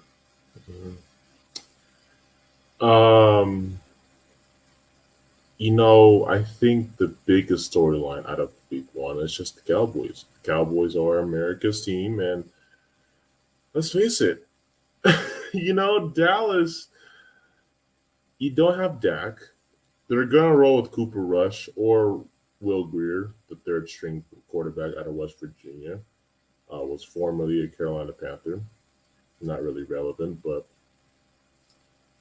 Dallas, we saw lot of negatives in that game against Tampa. It was a winnable game. It was 9-3 at one point, and then Tampa just pulled away at the end. The finishing touch was when Tom Brady threw that touchdown pass. Somebody gave it to the corner of the end zone, and that was pretty much it. It was 19-3, and it was just dead. And then when Dak got hurt, everything just went down. And you could say, like many others out there, oh, Cooper Rush stepped in with like 4 minutes to go in the game, and he did pretty good, to the point where it's like, oh, we have confidence in this guy. That's what Skip Bayless said on the show he has with Shannon Sharp on Fox Sports. I watch it. I love it. It's entertaining. I don't agree with what they say, but I like watching it. I had the same hope last year when the Giants played, I forgot who it was, but we played Jake Fromm. Jones was hurt. We had Mike Glennon. He was terrible. So the Giants coaching staff put in Jake Fromm for the last drive of the game. And he did really good. Like, he was moving the ball down the field, throwing a deep ball. And I'm like, wait, we may have found a quarterback here in New Jersey. Jake Fromm, the guy from Georgia. That's great. Next game goes like -4 passing yards, and that was the end of my dream. The same thing is going to be said for Cooper Rush. I'm sorry. You have no receivers. You have CeeDee Lamb, but he was bad. Like, the defenders know CeeDee Lamb is their only wide receiver that's good. Noah Brown's no threat. You get Jalen Tolbert, the second rounder from wherever he goes, South Alabama. Where is he? He was a healthy scratch. You need him apparently now. Ezekiel Elliott, he's done for. I'm sorry. You have nothing to expect in Dallas. And you have Tony Pollard, but Pollard sucks at blocking with his size. I'm not saying, he's a bad player, but just blocking-wise, Pollard can't do crap out there.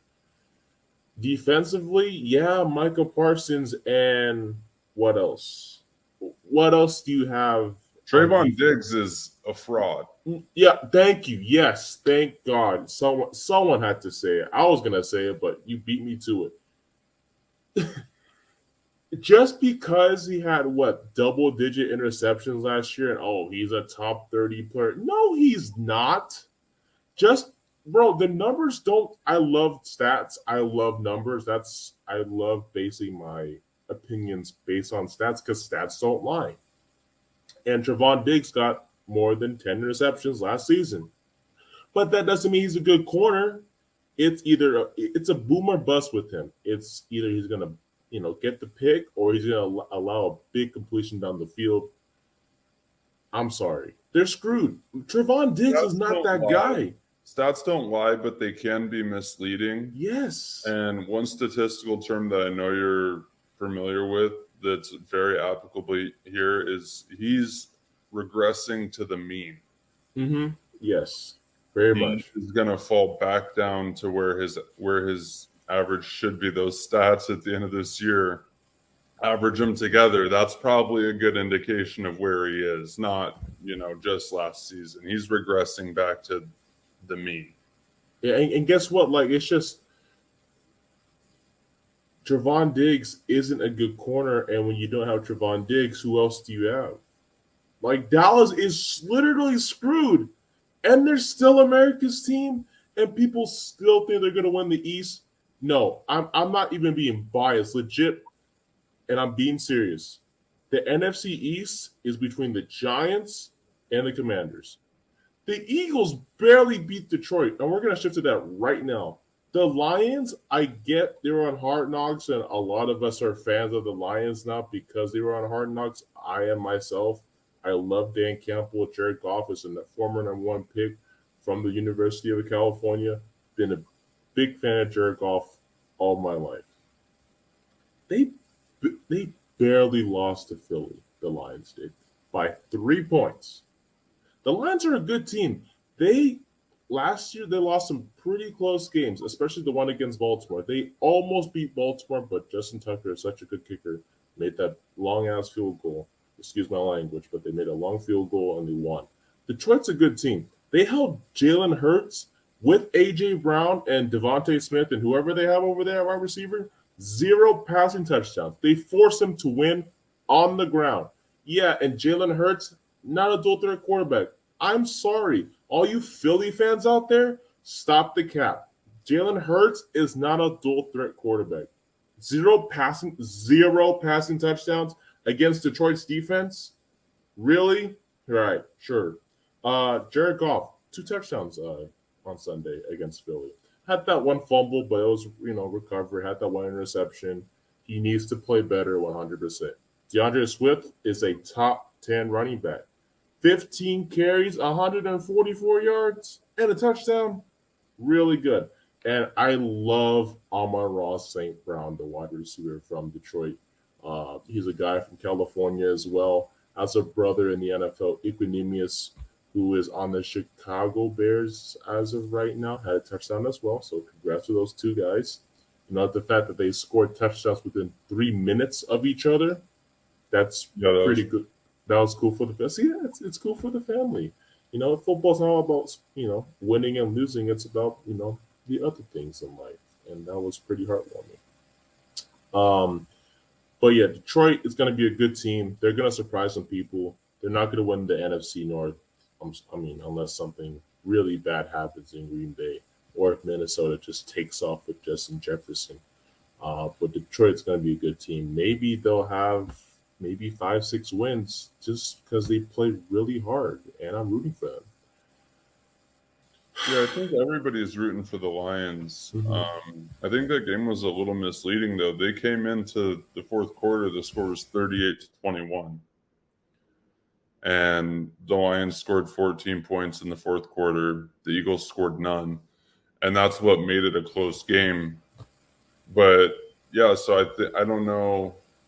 I don't know how to take that. Either Philly just took their foot off the gas because they had a huge lead, or Denver's going to fight, or Detroit's going to fight till the end. Probably a little bit of both. But yeah, I think 5 wins is probably the ceiling for the Detroit Lions, unfortunately. Exactly. So we'll see what happens with Detroit. But this is where I really want to go to. This game pissed me off really bad. And the Giants, we can say that for last. It's not really important, but they won, and I'm really excited, and I'm very optimistic for the game against Carolina on Sunday. I have Sunday ticket, which is great after it just went down on Sunday. It's great. The Giants, Tyler, I was screaming really, really loud on Sunday when the Giants won. I just want to let you know I was screaming really loud. I was happy as hell. I wish I could have felt that joy. I'm sorry. Hey, next week, y'all have Arizona has Vegas. Perfect. The Raiders are the most overrated team in the NFL. You know what? I said on many, many occasions in previous episodes, and for some reason, I'm always wrong when it actually happens. I said Derek Carr is a top 10 quarterback. He's not. I've always said he's not. He's a stat guy. He's not a winner. And that's the thing. I was wrong again. And you were right again. 300 yards and 2 touchdowns. You lost. Exactly. And here's the thing. Okay, you go 22 for 37. By the way, Daniel Jones, 17 for 21. So, Casey, shut your mouth. Jones outplayed Derek Carr. 22 of 37. Okay, that's okay. You could say, oh, okay, that was a decent game. At least he threw for over 50% of his passes, or completed, I should say, over 50% of his passes. 295 yards, 2 touchdowns. Devontae Adams was really good, had 10 catches, 141 yards, and a touchdown as well. Darren Waller, 4 catches, 79 yards. I mean, my craziest takeaway from that game is that Devontae Adams had 17 targets and only caught 10 balls.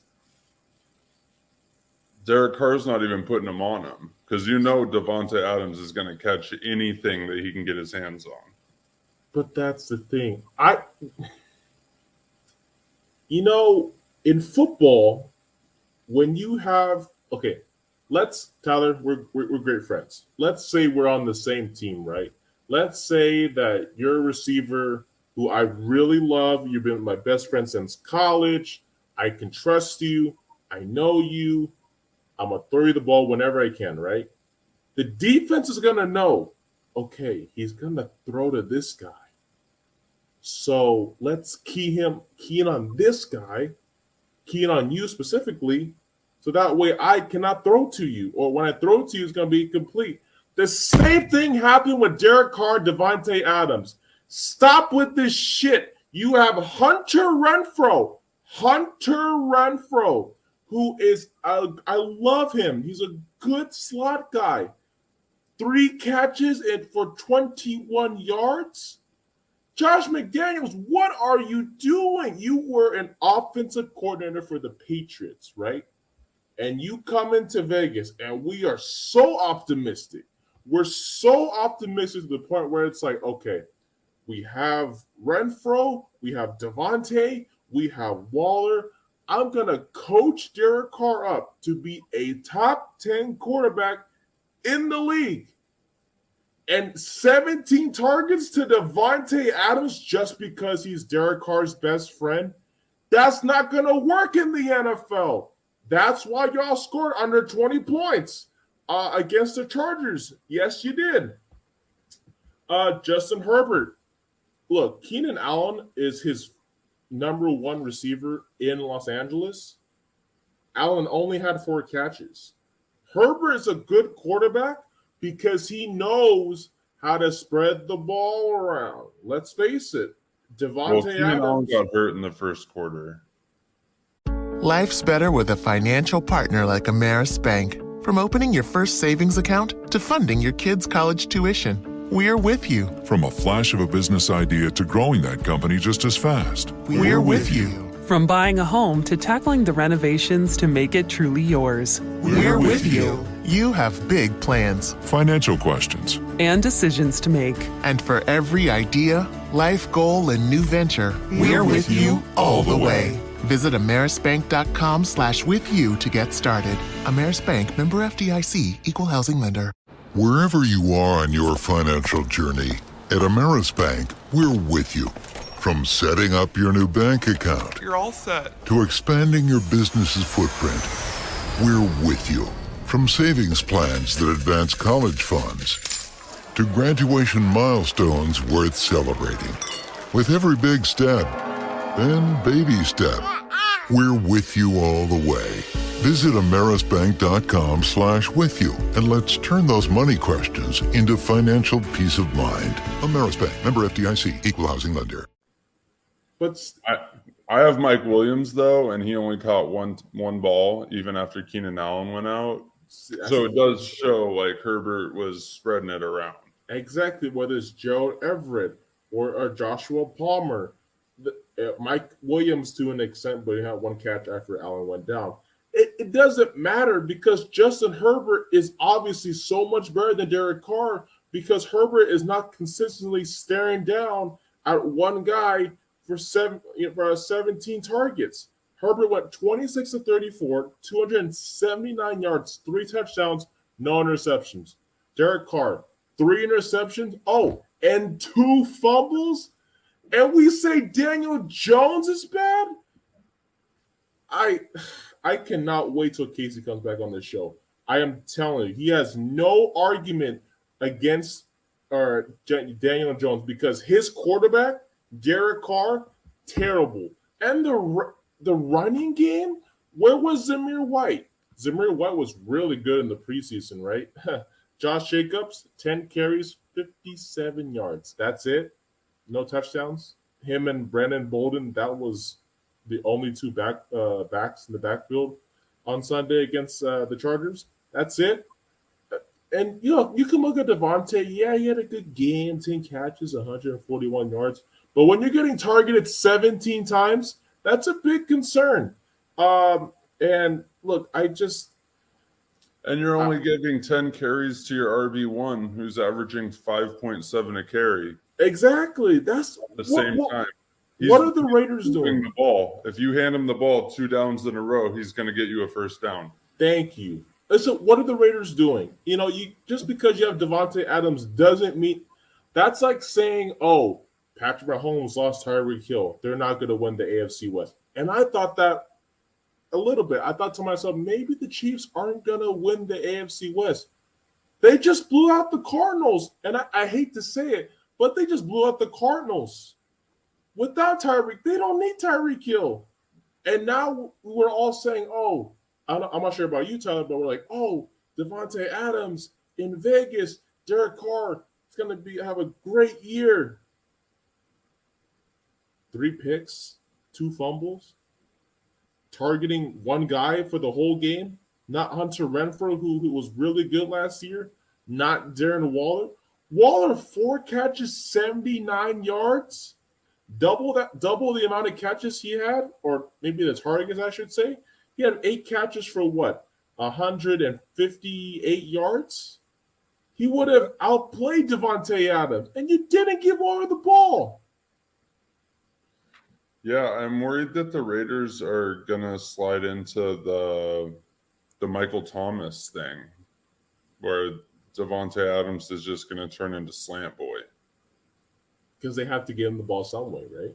And they just want to get him the ball in space quickly. I feel like it's gonna turn into slants and screens pretty quickly. I don't like. You got to stretch the defense. You got to spread the ball around. If your running back's chunking off 5.7 a carry, probably give him the rock a few more times than 10 carries in the entire game. But yeah, it's like I said at the beginning, the Raiders they're not good. They look good. They get a lot of hype. They're the Raiders. People love the Raiders. Derek Carr is not a winner. He will always do just enough to make it interesting. If the other quarterback is playing out of his mind, Derek Carr plays almost out of his mind. If the other quarterback is playing awful, Derek Carr just plays a little more awful. He's just not a winner. He plays down to his competition. He's very talented, makes poor decisions in the clutch. He'll make great decisions, and then pressure time, bad decision. Either hold the ball too long, fumble it in the pocket, or just throw the ball into double coverage, make a bad read, whatever it is. The guy is not a winner. He never has been. He made the playoffs last year, and that's great. But that's last season. Everyone has moved on from last. It's been week 1 already. The Cardinals made the playoffs last season. Everybody acts like making the playoffs is winning the Super Bowl if your team was asked for a few years. Like, I know you guys have been going through it in Oakland and now Las Vegas, but making the playoffs isn't winning the Super Bowl. Exactly. I don't know what other fan bases need to hear that, but there's a lot of them. Unless you're Cincinnati or the Rams, you moved on. The Rams, even if you're Cincinnati, they moved on. Exactly. The Rams have their hungover against the Bills and yada yada yada. They're probably gonna make the playoffs. The Rams are. Let's face it. It's the NFC. It's a weak conference. Cincinnati had Joe Burrow 4 interceptions. You're never gonna see that again from Joe Burrow. And they still almost won. Exactly. They lost by 3. The Raiders, Derek Carr was hurt. If they hadn't, they would have won that game in regulation if they had their long snapper. Because they had a backup tight end as the long snapper. He snapped the ball high. The holder caught it above his head. By the time he got it down, there was no time to turn the laces, and it went wide right. Exactly. I think it was blocked. The kick in regulation was blocked, yes. And then the kick in overtime, high snap, kick to the laces, miss. So the Bengals had multiple chances to put that away, and it just came down to special teams. But Jamar Chase, that was a cool touchdown at the end. He just casually caught it, sticks it around the pylon. So the Bengals will be fine. Yeah, the Bengals will be fine. Joe Burrow is not throwing 4 picks again, like you said. But the Raiders are big question. It's just you cannot do this and expect to win. Josh McDaniels, he If he keeps this up, if this whole losing continues, we're gonna say, oh, whoever leaves the Patriots coaching wise is gonna suck. Matt Patricia went to Detroit, was the defensive coordinator. Look what happened. Patricia went to Detroit, sucked. He's back at the Patriots. The Giants, Joe Judge went from the Patriots to the Giants, back to the Patriots. Josh McDaniels. Look, if he sucks in Vegas, he's going right back to the Patriots, and he'll be the OC again instead of whoever the OCs in New England. I guess Matt Patricia, Joe. I don't know who's the OC in New They England. just got the good old boys club. They always got a home if they. There you go. See, it's like, hey, welcome you back with open arms. And Bill Belichick's like, I told you, you shouldn't have left me. And so far, the Raiders, sorry, we all said that the Raiders may or may not be last in the AFC West. At this rate, them and the Broncos are going to be battling for last. I And think it won't the be pretty. Broncos will figure it out. I think we can put the Raiders there. I mean, Denver, they lost by one, and it was basically just one bad coaching decision that led to the Broncos losing, because we all know Russell Wilson could get you all 5 yards for that first down and make it closer at least for McManus. And by the way, it wasn't Denver, where the altitude is good and they can make long field goals over there. It was in Seattle, so I don't know what Coach Nathaniel Hackett was thinking. He had about. the distance. He just missed to the side. Like he would have missed that in Denver too. That's what I don't understand why they did that. But see, they could have made it closer. That's the thing. So it's just like, what are we doing? Like it's 5 yards. Yeah, you get that first down, and then you run the ball 2 or 3 times. With your timeouts, go no huddle, run it on first down, go no huddle, run it on second down, call a timeout, maybe throw a short out or something to get out of bounds, or run the ball again. Get the ball down to like the 30-yard line. Give them a 47-yarder instead of a 64-yarder. Like you have 3 timeouts in a minute. That's 5 plays. Exactly. Pick up that 5 yards and get him closer, because then he doesn't. It's like golfing. The harder you try to hit the ball, the more likely it is to miss. If you're just nice and easy, you're more accurate, right? This guy's kicking out. He's swinging out of his shoes, trying to bang it 64 yards at sea level, like literally 10 feet from the ocean. Like they play on the water in the Puget Sound.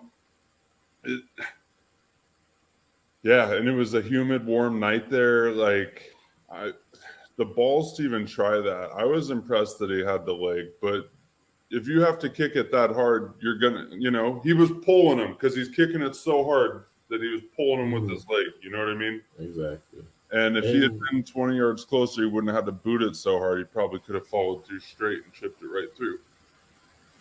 And not everyone is Justin Tucker. Just because Justin Tucker is a good kicker doesn't mean that you have a Justin Tucker on your team. There's a reason why Justin Tucker, in my opinion, is one of one. He's just a different type of kicker. He has ice in his veins. He's gone through it. He can kick you long field goals, and he'll make them no matter the distance.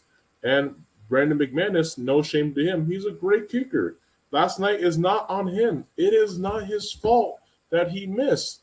It's Coach Hackett, and if this continues, look, Hackett might be on his way out, and Russell Wilson, I don't know, man. He may have wasted his time in Denver, and you sign that extension.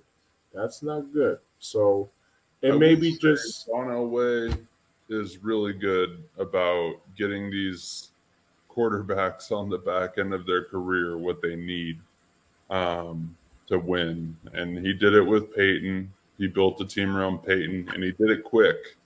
And then Peyton fell off really quick, too. That last year, Peyton could barely throw the ball 5 yards, and they were still a winning football team into the playoffs.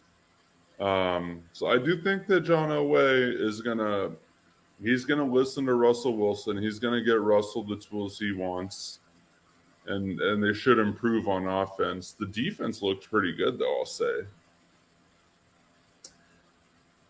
That is true. I mean, they did make Geno Smith look like Patrick Mahomes in the first half, but other than that, I think They you were know, forcing turnovers though too. I was yeah, surprised how many times the ball was on the ground in Seattle last night. a lot of fumbles by Denver. I think it was two fumbles in the red zone. I think it's inside the 5 too, by the way. Yeah, And they were inside the 5 3 times and got 0 terrible. touchdowns. That's not good. If you're Coach Hackett, that's not good on your resume to lose that week one game. Uh, but you know what? It's only week one. You can sit here and say, "Oh, we're just overreacting." Oh, maybe the Cowboys aren't dead. Maybe the Raiders are gonna figure it out. Maybe Arizona is gonna continue their losing ways or whatever. No, it's look. I'm just saying, like, legit, anything could happen. It's just week one. That's why, as a Giants fan, I'm gonna say it again. The Giants didn't win, like many others did not say. I, I'm look. I can be cocky if I want to. Many of y'all said we weren't gonna win, including you. You didn't say we were gonna win. I said we were gonna win because you know what? It's Coach Dable, and he's a good coach, and he did win. In case Hey, you can I shut the didn't fuck up. shit on you guys. I just Oh wanted no, no, but no, I I just know. wanted Saquon to have a good game. You said it in a nice way. You're like, the Giants are gonna probably lose, but you hope Saquon Barkley goes off. And I'm like, okay, I'll take that. I have Saquon Barkley too on my fantasy team, so I wasn't complaining. I needed Saquon to go off too, and he did. Fortunately, but Giants a great win. It's only week one, but hey, with Dak Prescott being out for Dallas, and we got Dallas in week 3 on Monday Night Football. I'm just saying the Giants can pull out a win against Carolina in week 2. That week 3 game against Dallas looks pretty winnable, and you can see the Giants in first place in the NFC East sooner rather than later, like many didn't say to start the year. And by the way, those analysts from NFL, whatever network or whoever who picked Tennessee to win, all 10 of them, fuck you, respectfully. Tyler, what can we expect from the Cardinals heading into week 2 here against the Raiders? Hopefully the same from the Raiders. That'll make it easier on the Cardinals. I think, yeah, the offense was just tough. I mean, the offensive line didn't play great. Kyler was scrambling a lot.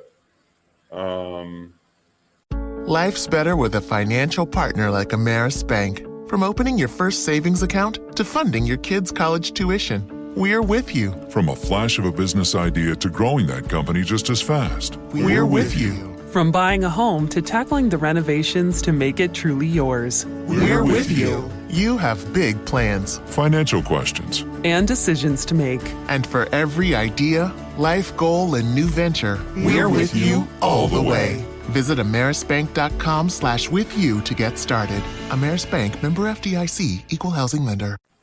I mean, AJ Green's the best receiver out there right now. I talked about Rondale Moore and Bolden Jr. and all these guys, and none of them were on the field. So it was Andy Isabella. It was Greg Dortch. Greg Dortch caught the most balls, I think, for us. Yep. Yeah, he had 7 catches, 63 yards. So, yeah, Greg Dortch, man, that was our best receiver last week. So maybe the game plan will change a little bit. I thought it was interesting. Kyler Murray outrushed James Conner with 29 yards. So we're going to need the rushing game to be a little better. I actually thought it was interesting. James Conner, when he played he took most of the snaps the whole game, but towards the end of the game when it was kind of blowout time, we started throwing Eno Benjamin in there, and Eno was actually moving the ball. Arizona State, shout out to him. Good old local boy there in Arizona. But yeah, Eno Benjamin, I like Eno, and that's nothing off of James Conner, but I like Eno Benjamin. He was running hard in garbage time last week, so I'm hoping that keep James Conner in for pass protection. Still give him some carries. James Conner is very effective catching the ball out of the backfield. And he does these crazy one-handed catches. And people don't think of James Conner as a power back, but he's been running fools over the last 2 years. And so keep him involved in the passing game. I'd like to see Eno Benjamin get a few more carries early on in the game to help maybe move the sticks. And then it's just going to be about getting guys healthy. Hopefully Rondale Moore's back soon. Byron Murphy played, but he was banged up. He was basically playing on one leg. J.J. Watt wasn't out there. I mean, there was like 14 people on the injury report for week 1, which is not where you want to start the season. So the only optimism that I can pull out of that is that we're going to get healthier as we go. I do like Benjamin as a change of pace. Obviously, when your RB1 needs a break, you put your backup in. Benjamin, as you just mentioned, he's a solid guy to put in there when needed. And he ran hard, like you mentioned, against Kansas City late in the game. And if he continues to show that, why not play him more? The more you show that you're capable of, handling those carries when it matters, the more you're going to play. He looks like Ray Rice a little bit. That small, stubby back, powering through the holes. Obviously, I'm not saying he's Ray Rice or capable of the same things as Ray Rice, but it just reminded me a little bit of Ray. Just old Ray Rice running through the holes. You can't even see him because he's so small, and he just disappears and then comes out of the hole. So it made me think of that a little bit, seeing him bust off a couple nice ones. Exactly. Is Marquise Brown healthy for week 2? Yeah, he is. He caught a touchdown in week 1. I mean, it was kind of a garbage time touchdown already, so it was mostly just for fantasy. So I'm glad they caught that. But yeah, when he got his touchdown, it was 37-7. So what are you gonna do? I will say I will be going with Arizona, not because just you, but the Raiders. Big question mark. I think y'all should be able to handle Devontae Adams a little bit better than the Chargers did. But then again, the Chargers didn't have J.C. Jackson, so yeah. It's a good game to bet on too, because the Cardinals are -6 points. I'll take So Arizona. if the Cardinals win, or if the Cardinals lose by 5, you still win that bet. So the Cardinals are getting 6 points. So that's good. If you take them straight up, you bet $100. You get your 100 back plus 200 more. So there is some value there. Vegas is feeling Vegas. So I'm feeling Arizona. I'm feeling that hot weather Arizona, brother. I'm feeling I love Arizona, by the way. My grandparents are down there. Just love the environment. It's quiet. It's hot. It's beautiful though. It's just the view. It's better than California, and it's cheaper. So it's hot in the summer, but it's 65 and sunny all winter. So yeah, see, it's not that bad. I love to move down there. Seriously, winter is our summer. I'll take it. I will have an episode later for you folks out there about the Giants as they head to their week 2 matchup against the Panthers later on in the week. Before you go, Tyler, just a big thank you once again. The Chargers and the Chiefs face off on Thursday Night Football. First question, who do you got? I'm going to go with the Chiefs. I'm going to go with the Chiefs. I think that they're probably not going to score 44 like they did on the Cardinals, but yeah, I just thought even though the Chargers are good,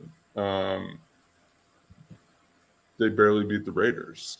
True. We just spent 43 minutes and 35 seconds shitting on the Raiders. So that doesn't seem like it measures up to me. You can't go from beating the Raiders by 5 points and then playing Kansas City at home. They're in Kansas City, and think that that's a good sign. I don't know. I mean, obviously you play the game. That's why you play the game. But games in Kansas City, Kansas City looked great. No missing Tyreek Hill. Chargers, on the other hand, Keenan Allen got hurt immediately. He's going to be out several weeks. Herbert's good. He was spreading the ball around, but I just don't think that it's going to be explosive enough to keep up. Like when the Chiefs were playing the Cardinals, the Chiefs had a 14-point lead like 6 minutes into the game. You know what I mean? Yeah. Like, it's not a matter of, I mean, at that point, you're playing from behind the whole game. You have to throw your game plan out the window, and that's probably why James Conner was outrushed by Kyler Murray. You know what I mean? That just wrecks everything. Mm-hmm. And Kansas City is that team. They will get 14 points in 5 minutes, and then your game plan is in the trash, and Herbert's throwing the ball 50 times. Exactly. So we'll see. I don't think it's going to be a blowout, but I do think the Chargers are going to be playing from behind most of the game, and I think the team will win. I think, like you said, when you're down 14-0 or when you have a big deficit early, it just destroys the game plan. You got to readjust, and by the time you readjust, you're down by even more.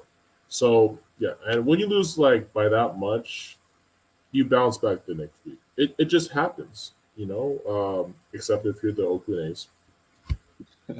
I did go to a game I don't know if I told you, I went to a game last week, 2 games actually. And the first game I went to with my girl and her family, they got blown out. I feel it was like 14-2. Yikes. And I was like, you know what? They're not going to lose that bad. Or, yeah, they're not going to lose the next day, right? They were winning. That's it. And that was it. Oh, no, they were up 3-0 in the night. Some of my friends, they love talking smack to me and getting me upset, and they always say, he should have played for the A's. He made a terrible business decision, blah, blah, blah. I'm like, Kyler Murray is making more money than the entire Oakland A's franchise. Entire roster. The whole roster. And that's, I mean, Moneyball was like a cute movie or whatever. The A's, that stadium is just a black hole. Just seeing Kyler play there is just. Ugh. No, I like the A's though. I just think they need to get that stadium situation figured out, and they need to spend some money. Like Moneyball was cute or whatever, but it's not working. Like, are they still doing that? Are they still doing the Moneyball stat stuff? Is that why they're not spending any money? Yeah. Yeah, honestly, I didn't even like that movie. I thought it was stupid. I didn't watch it. I never seen it, but just based on what they've been doing right now, not really building a roster that can compete as of right now. I don't like the move, but hey, with every team, whether it's a football, basketball, or baseball, you have to, deal with the blows and go through the rebuilds. Also, the A's are doing their rebuilding. Yeah, but they're rebuilding with advanced statistics instead of their eyeballs and their brains. That's what Moneyball to me is about, and I've seen it in multiple different sports. The Coyotes general manager, he was the youngest general manager in NHL history. He had just founded this crazy stat site called Stathletes. And then he comes in as general manager, same with the A's. These guys, they come in, they see the numbers, but they don't understand the game. And I'm not saying the A's management doesn't understand the game because I don't know their pedigree. But I know that John Chaika, when he took over the Arizona Coyotes, he didn't know hockey. He knew stats. So he gets all these guys that have these great stats, but they're all soft. Like, hockey is a hard game, right? You have to have toughness and grit. You have to be difficult to play against. Those aren't stat measured attributes. And I just think it's so stupid. Like, you're like, oh, well, this guy's numbers are really good. Have you seen his swing? Did you look at him? Did you watch him taking at bat? Yeah, he gets walks, but when he swings the bat, he looks like an idiot. I don't know. Like, it's just like completely foregoing any eye test, any common sense, and it's just purely based on numbers. It's like you don't watch a baseball game on a piece of paper, right? Mm-hmm. Like, you're making all these decisions based on a piece of paper. You still go out on the field and play the game, though. Mm-hmm. And that's the whole premise of Moneyball. It hit home with my NHL team. Basically, they tried the Moneyball thing. It didn't work. That guy's canned. And now we're trying to build a team of like tough hockey players again. I think that's, if Oakland is still in there, they gotta look around, spend some money, and stop following the stats so blindly. There is value there, but we said at the top of the show, stats can be misleading. Well, I will say this: Saquon Barkley is leading the league in rushing and scrimmage yards. That's all I got to say. That is not misleading. Yeah, see.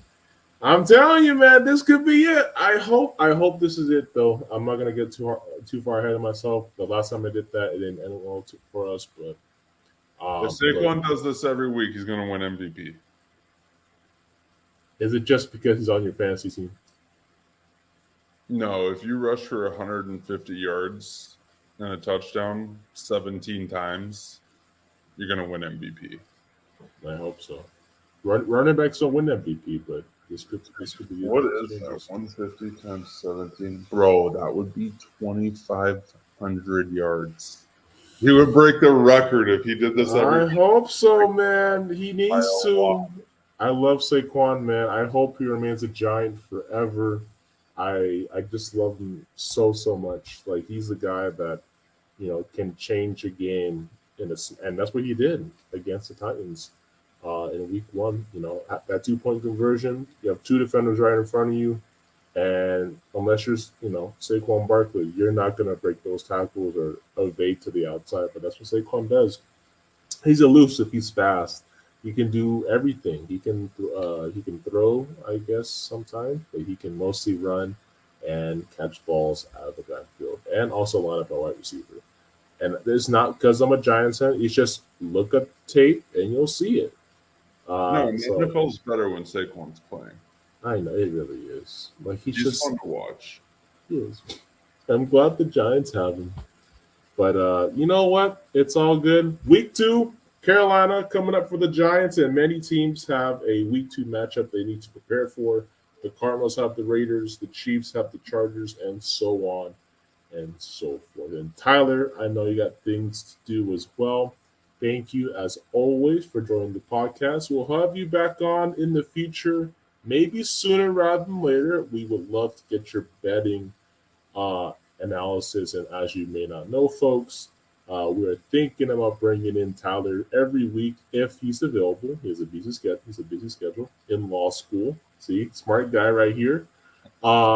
As a betting analyst for us, and as you all know, we are sponsored by Underdog Fantasy, the best and easiest way to play fantasy sports. Use the promo code CaseandNate, and you'll get a free deposit match up to $100. To bring in Tyler every week to give us analysis, picks to go for, picks to fade, or picks to stay out of the way of, if that makes sense, folks. But it's still in the works, so I'll talk with Tyler about this off air. But Tyler, once again, thank you so much for joining the show. We appreciate it. Thank you guys, as always, for watching and listening to the Elite Champions podcast. And we'll see y'all tomorrow. Maybe Casey might be back. He might not. We'll work it out. But just have a great rest of your day. And expect us, as always, to have Championship Sports Talk every week because we are elite. And follow us on Twitter at Elite Champions 4L. So the number 4 and then the letter L, capital L to be exact. We'll see y'all tomorrow, and have a great rest of your day. And we'll talk to y'all soon. Barry is office furniture for the new way to work. Our standing desks, furniture, and accessories help you create a modern office that's designed to change when it needs to. Plus, your team will love it. To learn more, visit Vari.com. That's VARI.com.